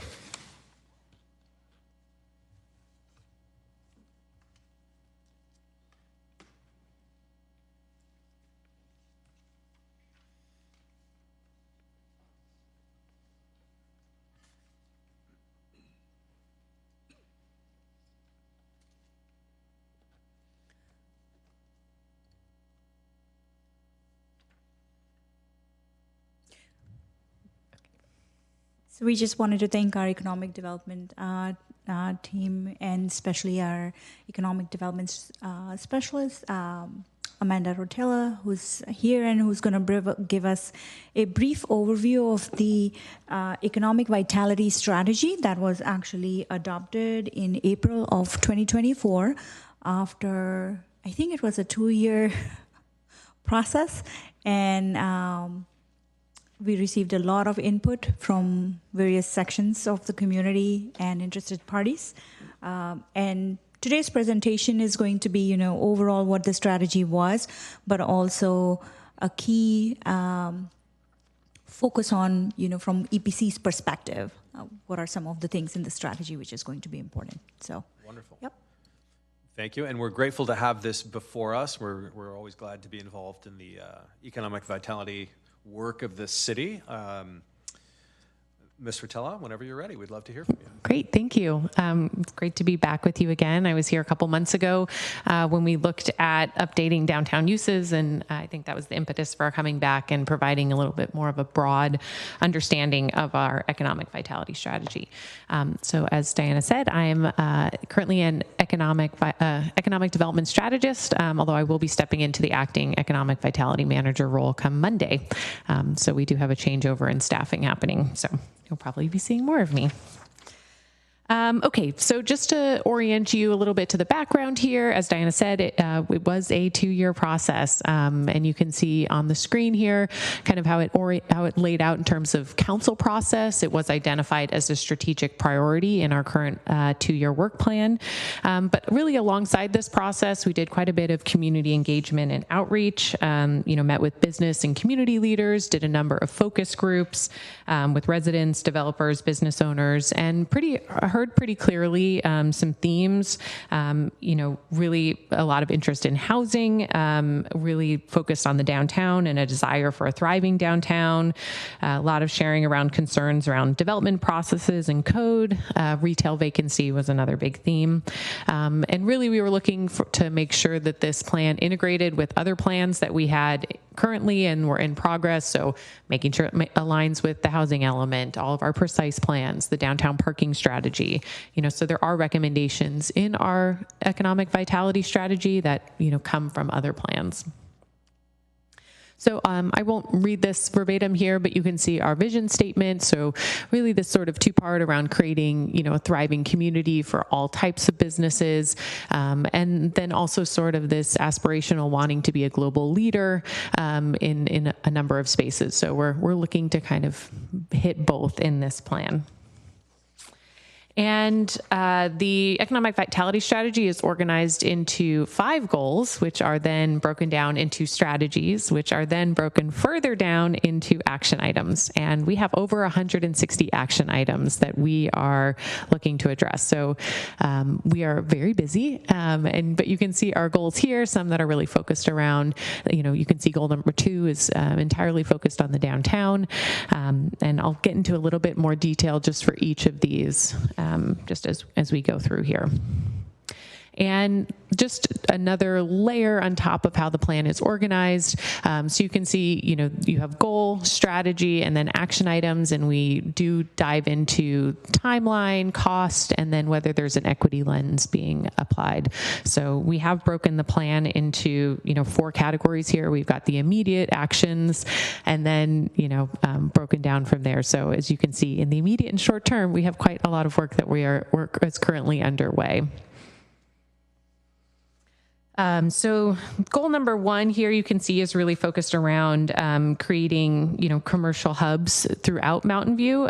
So looking at, the downtown, Moffett, San Antonio, El Camino corridors, and really wanting to bring support and resources to those. Some current projects that are underway in the downtown, we're working on a pedestrian level wayfinding program. So looking at ways to kind of increase walkability and supporting pedestrian level access. Goal number 2 is focused, again, completely on, really hyper-focused on downtown. And a lot of it is around activation, implementation of our pedestrian mall. And so we're looking a lot at events and our social zones. I know all of you saw that there are games and a lot of fun activities out there in the warmer months. And then also looking at partnerships and ways that we can bring more cultural activation. Goal number 3 is really, again, focused on some of our advanced industries, so those more established businesses, and focused on retention and employer support. We want to work with incubators like Hacker Dojo, to kind of continue to grow some of our more established sectors. So there's some strategies focused around that.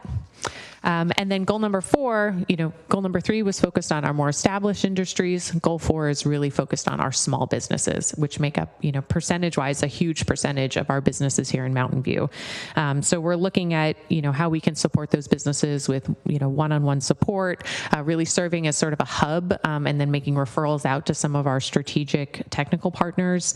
And then also doing a lot around storytelling. Since I've been here, we've really launched more of a communications arm. We have a number of newsletters. We have expanded into some new social media platforms, and are just looking at ways that we can do more storytelling. I will say we just posted a video on our Instagram account about the new Nick the Greek business that opened up downtown, and I posted that yesterday, and we've seen over 1,300 views. So it's just how can we do little things to really do more storytelling. And then lastly, goal number 5. So again, this is looking a lot at, development policies, and both finding ways that we can get feedback in. So one of our action items is to work in collaboration with the chamber to have ongoing conversations with business leaders on our current policies and getting that feedback. And a lot of action items here that are around how can we improve our processes. And obviously we've done a lot already with some of our online permitting systems, and some of the changes that we have coming up around streamlining. We've also launched the Business Ambassador Team, which was a specifically called out action item. And this is a multi-departmental, multi-division team that comes together to support projects and helping to kind of identify early on what some key issues might be, and bring some sort of, really big picture, every team on deck feedback for projects that are happening. And of course, every good plan has a way of measuring success. So just some examples here. Again, this is really grounded in best practice, and some of them, as you can see, is related to vacancy rates, and we have targets and where we currently are. Others are related to our team's interactions with businesses. So, the number of businesses that we're providing certain support to. And so this is just ways that we're able to track the work that we're doing. And I know we're kind of limited on time, so I'm not going to dive too much into it. But in the presentation, there are just some specific actions that are pulled out of the 160 that we're working on that are related to the work that you may see come across your dais in terms of things that we've heard from the community and projects that we've seen. A lot of it around streamlining regulations. I will say, the work that we did earlier this year to get more flexible uses in the downtown. It's that kind of work that I think you'll see coming through this commission. And and just this next one, I'll just call out, one of the things that we talked about was monitoring land capacity and building inventory. So, I think it was mentioned here, we're pretty built out, but it's important for us to know, what opportunities are out there in terms of redevelopment, in terms of available sites, both so that we can be responsive to opportunities that come to us, but also in our outreach and attraction efforts, really know what opportunities exist in Mountain View. And I'll just zoom it over to questions. Thank you. Thank you. Questions from the commissioners? Commissioner Nunez. Thank you. This feels good.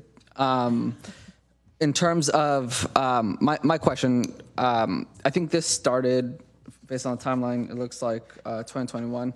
I guess I'm wondering, in your guys' opinion, how flexible the current plan either is, or how much flexibility is built into the plan with regard to some of the kind of like macro level like trends. So, for example, It feels like since October 2021, or even since May 2022, there have been like simultaneous kind of like accelerators with some large companies really wanting to reinforce some return to office policies, more younger companies, if you will, it's still in startup phase, being proudly, work from anywhere.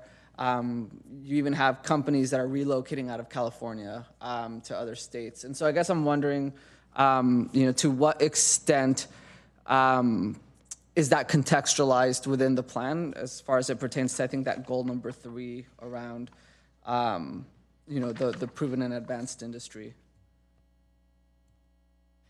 Yeah, I mean, I will say, the return to work trends have had sort of effects across all of our goals, I would say, downtown being another goal that's been dramatically impacted by the office vacancy and sort of the return to work trends. So in terms of flexibility, there's sort of a balance with these strategies. On the one hand, we have 160 pretty specific action items that we're working towards. But I will say sort of the nature of economic development is to be responsive to the trends. And so a lot of the language that we're using is provide flexibility, in trying to be responsive. So I would say it's something we're hyper aware of and working on, and it's a lens with which we view the action items that we've been assigned to.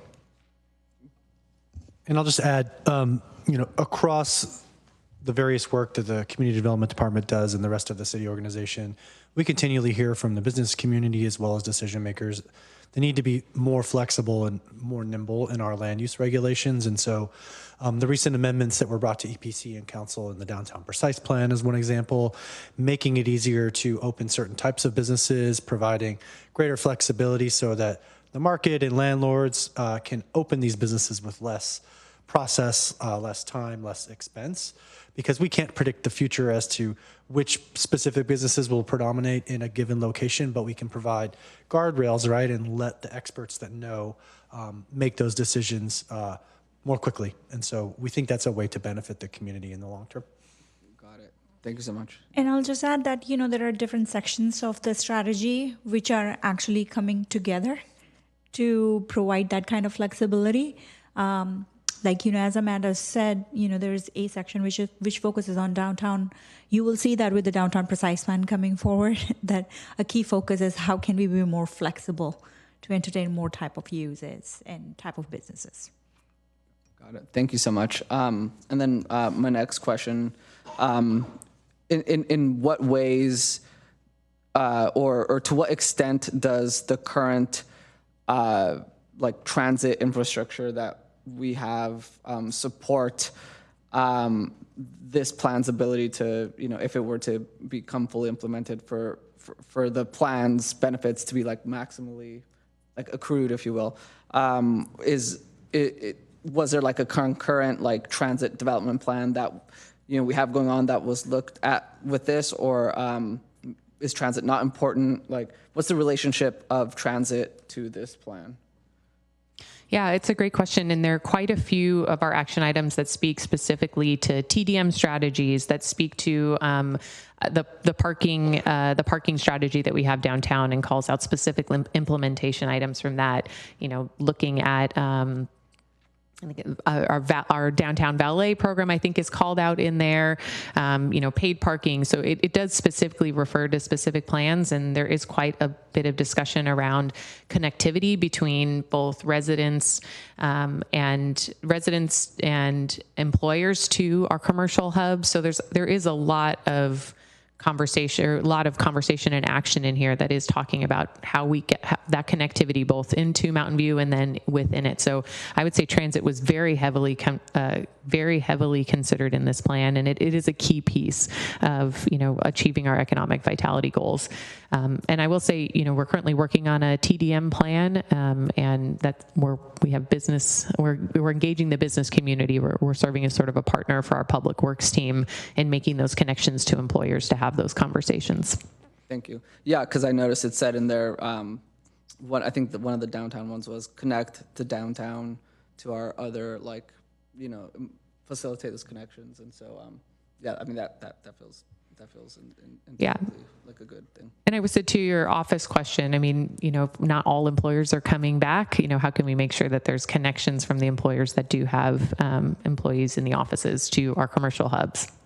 Cool. Thank you. Those are my questions. Commissioner Yin. Thank you for all that information. We've been eagerly anticipating it.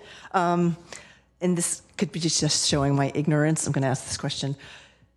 I know that you guys are doing a high-level, plan, and then it gets into action items, which are very specific. How do you guys work together with planning staff? Because if we're doing land use, sometimes your input might be useful for determining how much, retail/neighborhood serving commercial there is. And I only think about this with the example, in the past I've understood that sometimes there's a minimum you need to hit for it to work. Or sometimes you need to cluster them together in order for a certain business to work or two businesses to work. And so does that information kind of get transferred over to planning as you are planning, I guess? Does that make sense? Yeah, it's a really great question. I would say it's one of the benefits of how Mountain View has structured where economic development lives. Sometimes it lives in the city manager's office. It can live in its own division. We're embedded into the community development department, which really helps. So there's a lot of cross-pollination. I can say, Diana is working on the update to the precise plan. We have economic development team members who are sitting on that, staff team. Same with the Moffett precise plan. We have economic development team members who are part of that process at the ground level, able to provide that feedback and perspective. That's great. Yeah. Love that answer. Okay, thanks. Commissioner Cranston. Several questions. On the first one, it says, throughout the Mountain View is commercial hubs. Do you have a list of the places that are the commercial hubs that you're targeting? So we are looking at sort of those, our primary commercial corridors. So we're looking at El Camino. We're looking at the San Antonio Shopping Center. So we have a sense of, sort of the corridors that we're looking at, and then, some of the shopping centers that we would designate as more neighborhood serving versus more, city serving.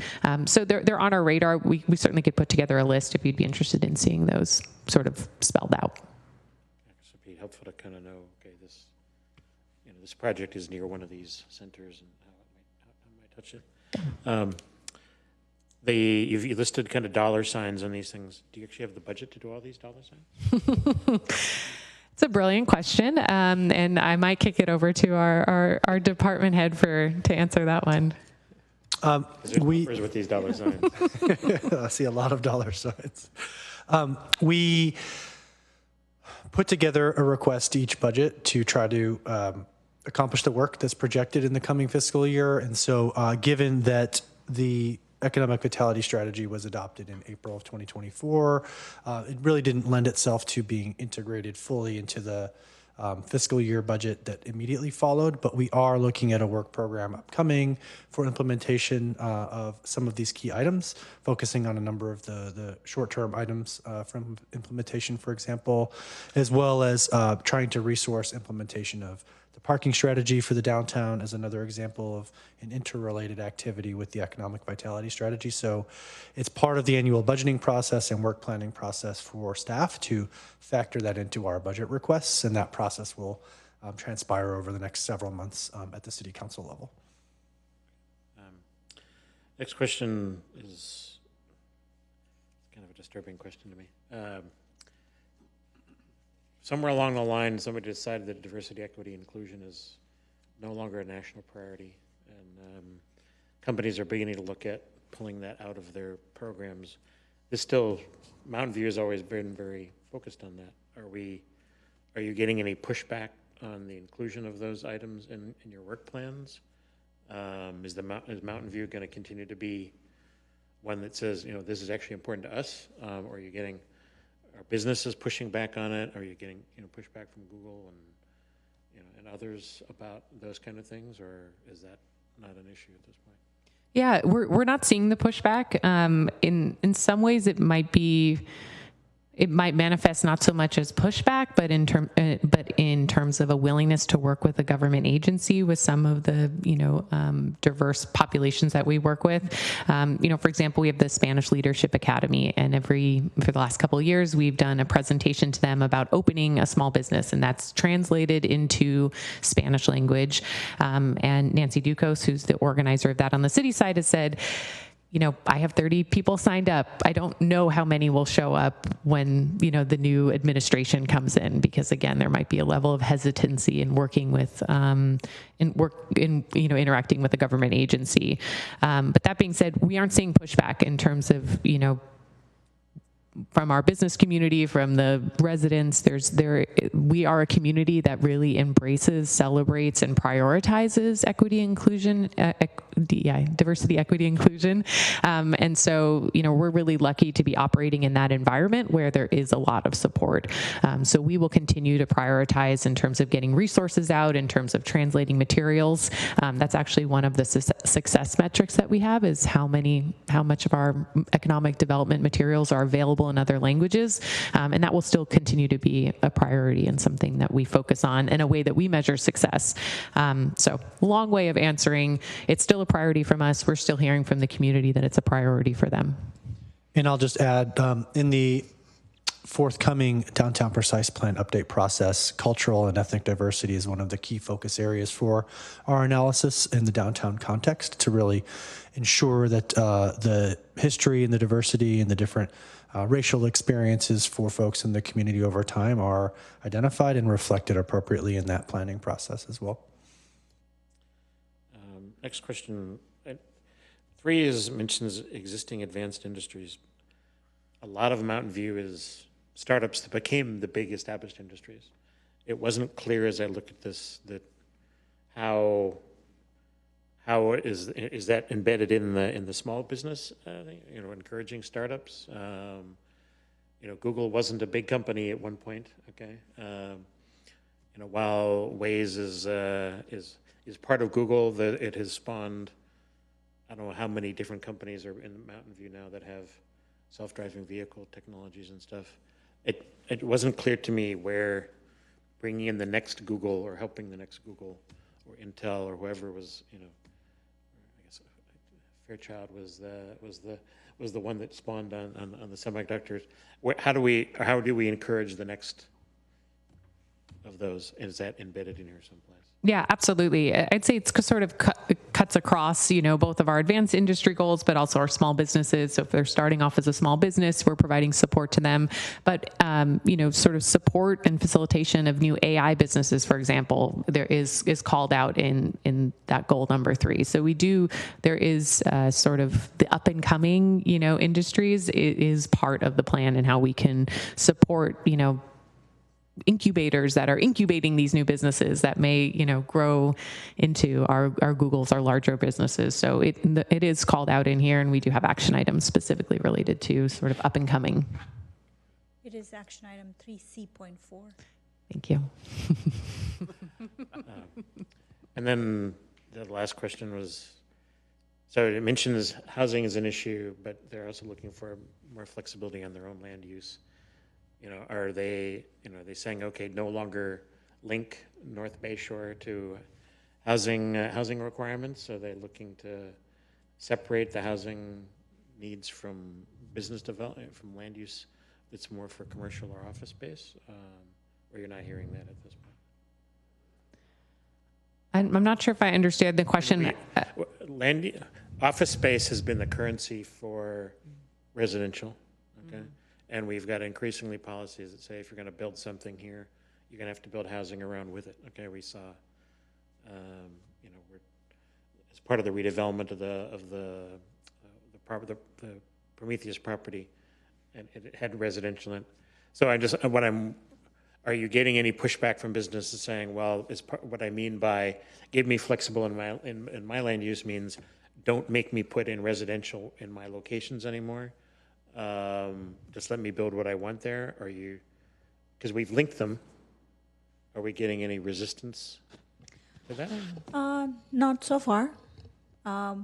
In terms of all the new projects or discussions that we have with development proposals coming in, that is not a pushback that we have heard so far. That's good to know.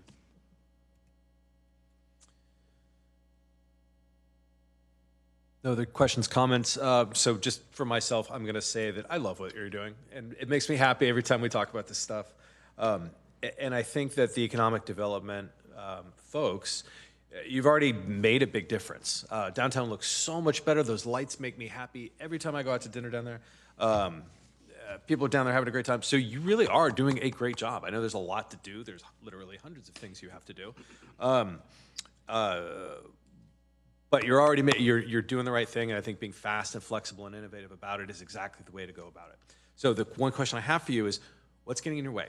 Like, what are the blockers? What are you behind on? What's not working that you feel comfortable calling out? Hopefully it's not us. Well, I will say, Christian sort of spoken to this, purely timing affected, the resources we're able to bring. I'd say staff capacity is something I'm concerned about. We're losing a staff member. And so we're just in terms of hands that we have to do things. But, I would say those are items that we've flagged and are working through. I mean, Christian's already working through a plan to bring more resources in the interim while we, work through recruitment. We continue to hear from the business and development community, issues around permitting and streamlining processes. That this isn't new information, and it's stuff that we're actively working on. So I would say it's all part of the puzzle, and we're working on it. But I would say, we. Economic development is in sort of a tricky place in some ways, because on the one hand, we're embedded in the city and we're trying to, move things forward. And on the other hand, we're the ones who are supposed to maintain relationships with the business community. And so it's a delicate balance of trying to be an internal advocate and maintain relationships. So, it's just sort of the nature of economic development, and it's not unique to Mountain View.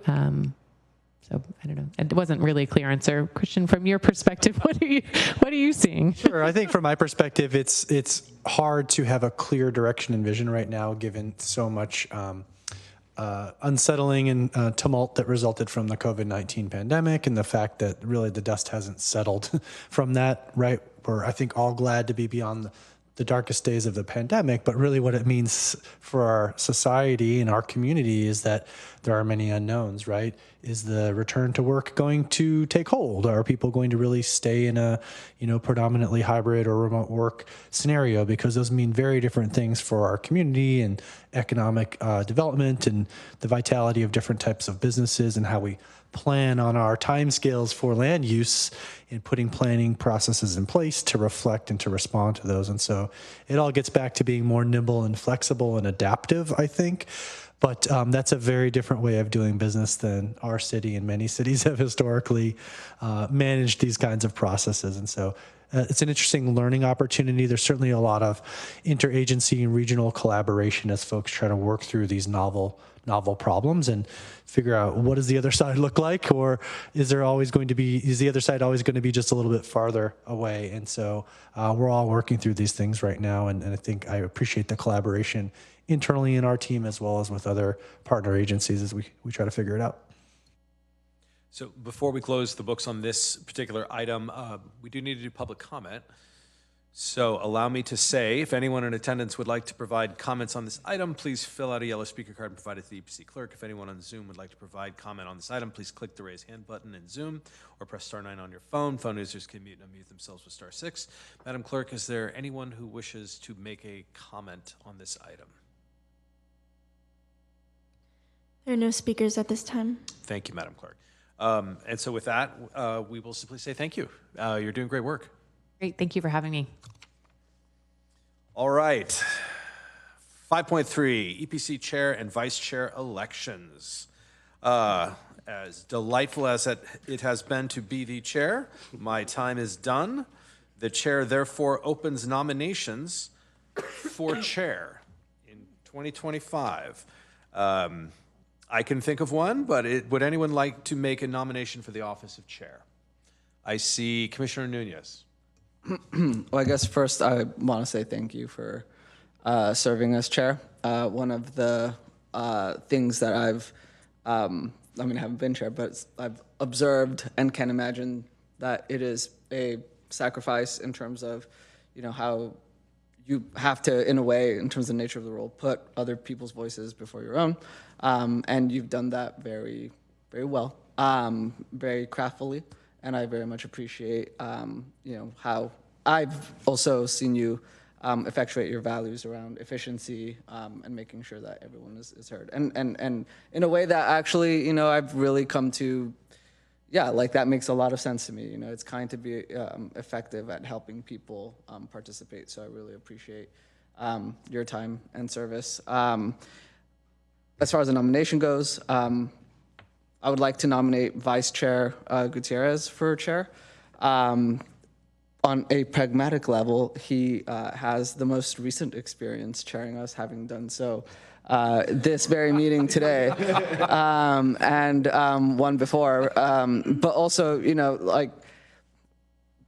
these summits that have happened where we've actually, come together and created shared values and mission, that's the hallmark of a great convener. And kind of having that, foresight, I remember I was like, oh, what is this summit?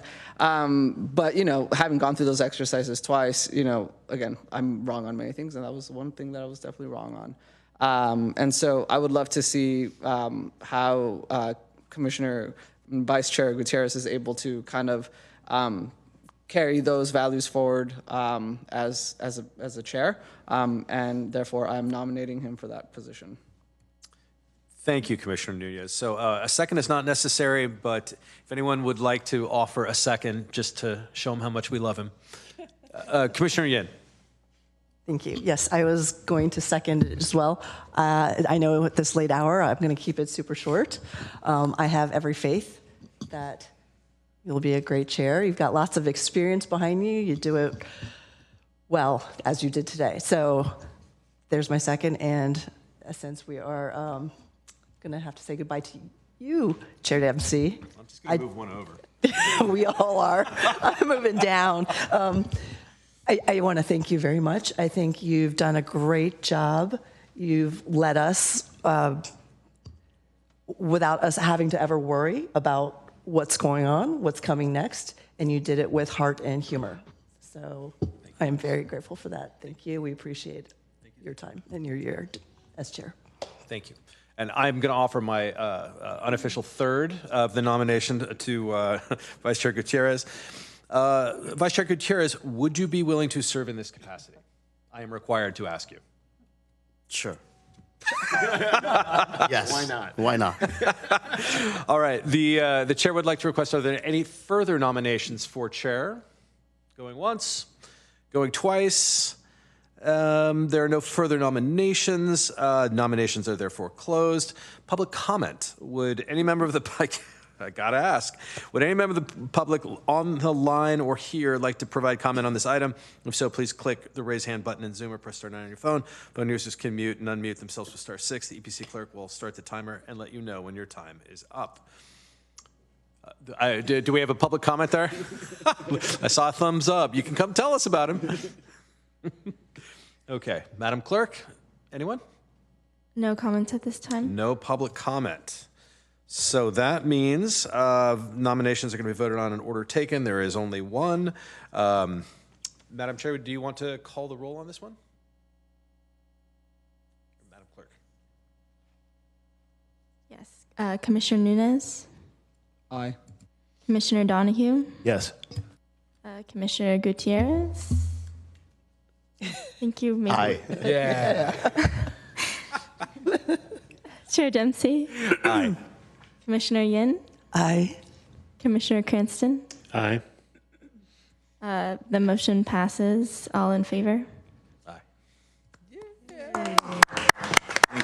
All right. So my last act, therefore, is we must nominate a vice chair. Are there any nominations for the office of vice chair?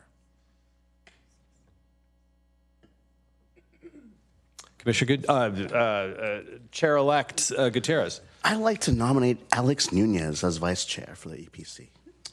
Duly noted. All right, let's see. What do I have to do here? Second is not necessary, but it is not out of order for a second. Do we have Mr. Cranston? I was also going to nominate Mr. Nunez, so that'll consider me my second. We have a second. Do we have a third? I will offer a third to Mr. Oh, no. Commissioner Yin offers the third. I will offer the fourth to Mr. Nunez to become our new vice chair. Commissioner Nunez, I am required to ask you, will you be willing to serve in that capacity? Hell yeah. Language. Duly noted. Are there any further nominations for the office of vice chair? Going once, going twice. I have to do public comment for that, right? I'm just looking at staff to make sure. Would any member of the public on the line or here in person like to provide comment on this item? If so, please click the raise hand button on Zoom. Press *9 on your phone. Phone users can mute and unmute themselves with *6. The EPC clerk will start the timer and let you know when your time is up. Do we have anyone here or at home that would like to make public comment about our vice chair election? Madam Clerk?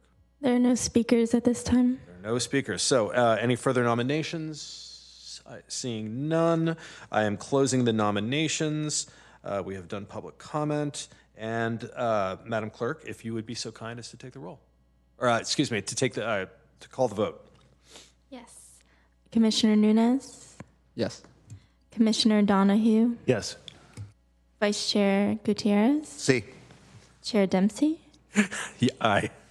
Commissioner Yin? Aye. Commissioner Cranston? Aye. The motion passes. All in favor? All right. All right. So last and least, commission staff announcements, updates, requests, and committee reports. No actions will be taken on any questions raised by the commission at this time. Looking to staff, do we have any comments or anything y'all want to say? Yes. First off, I want to thank former Chair Dempsey and former Vice Chair, new Chair Gutierrez for your service over the last year. I know all of the staff in the community, I'm sure, appreciate it. So thank you very much. I also want to announce last evening the City Council held its annual reorganization, and the Council elected Councilmember Kamei to serve as mayor this year, and Councilmember Ramos to serve as vice mayor. So congratulations to them as well. All right. Are there, Dana? Further? I was just going to say our next EPC meeting is scheduled for February 5th. We do have a few items on that meeting agenda, so it is going to be an interesting meeting. I'll bring a sleeping bag. All right. With no further comments from staff and no further questions or comments from the commission, item 7, adjournment. This meeting is adjourned as of 9:23 p.m. Thank you and good night.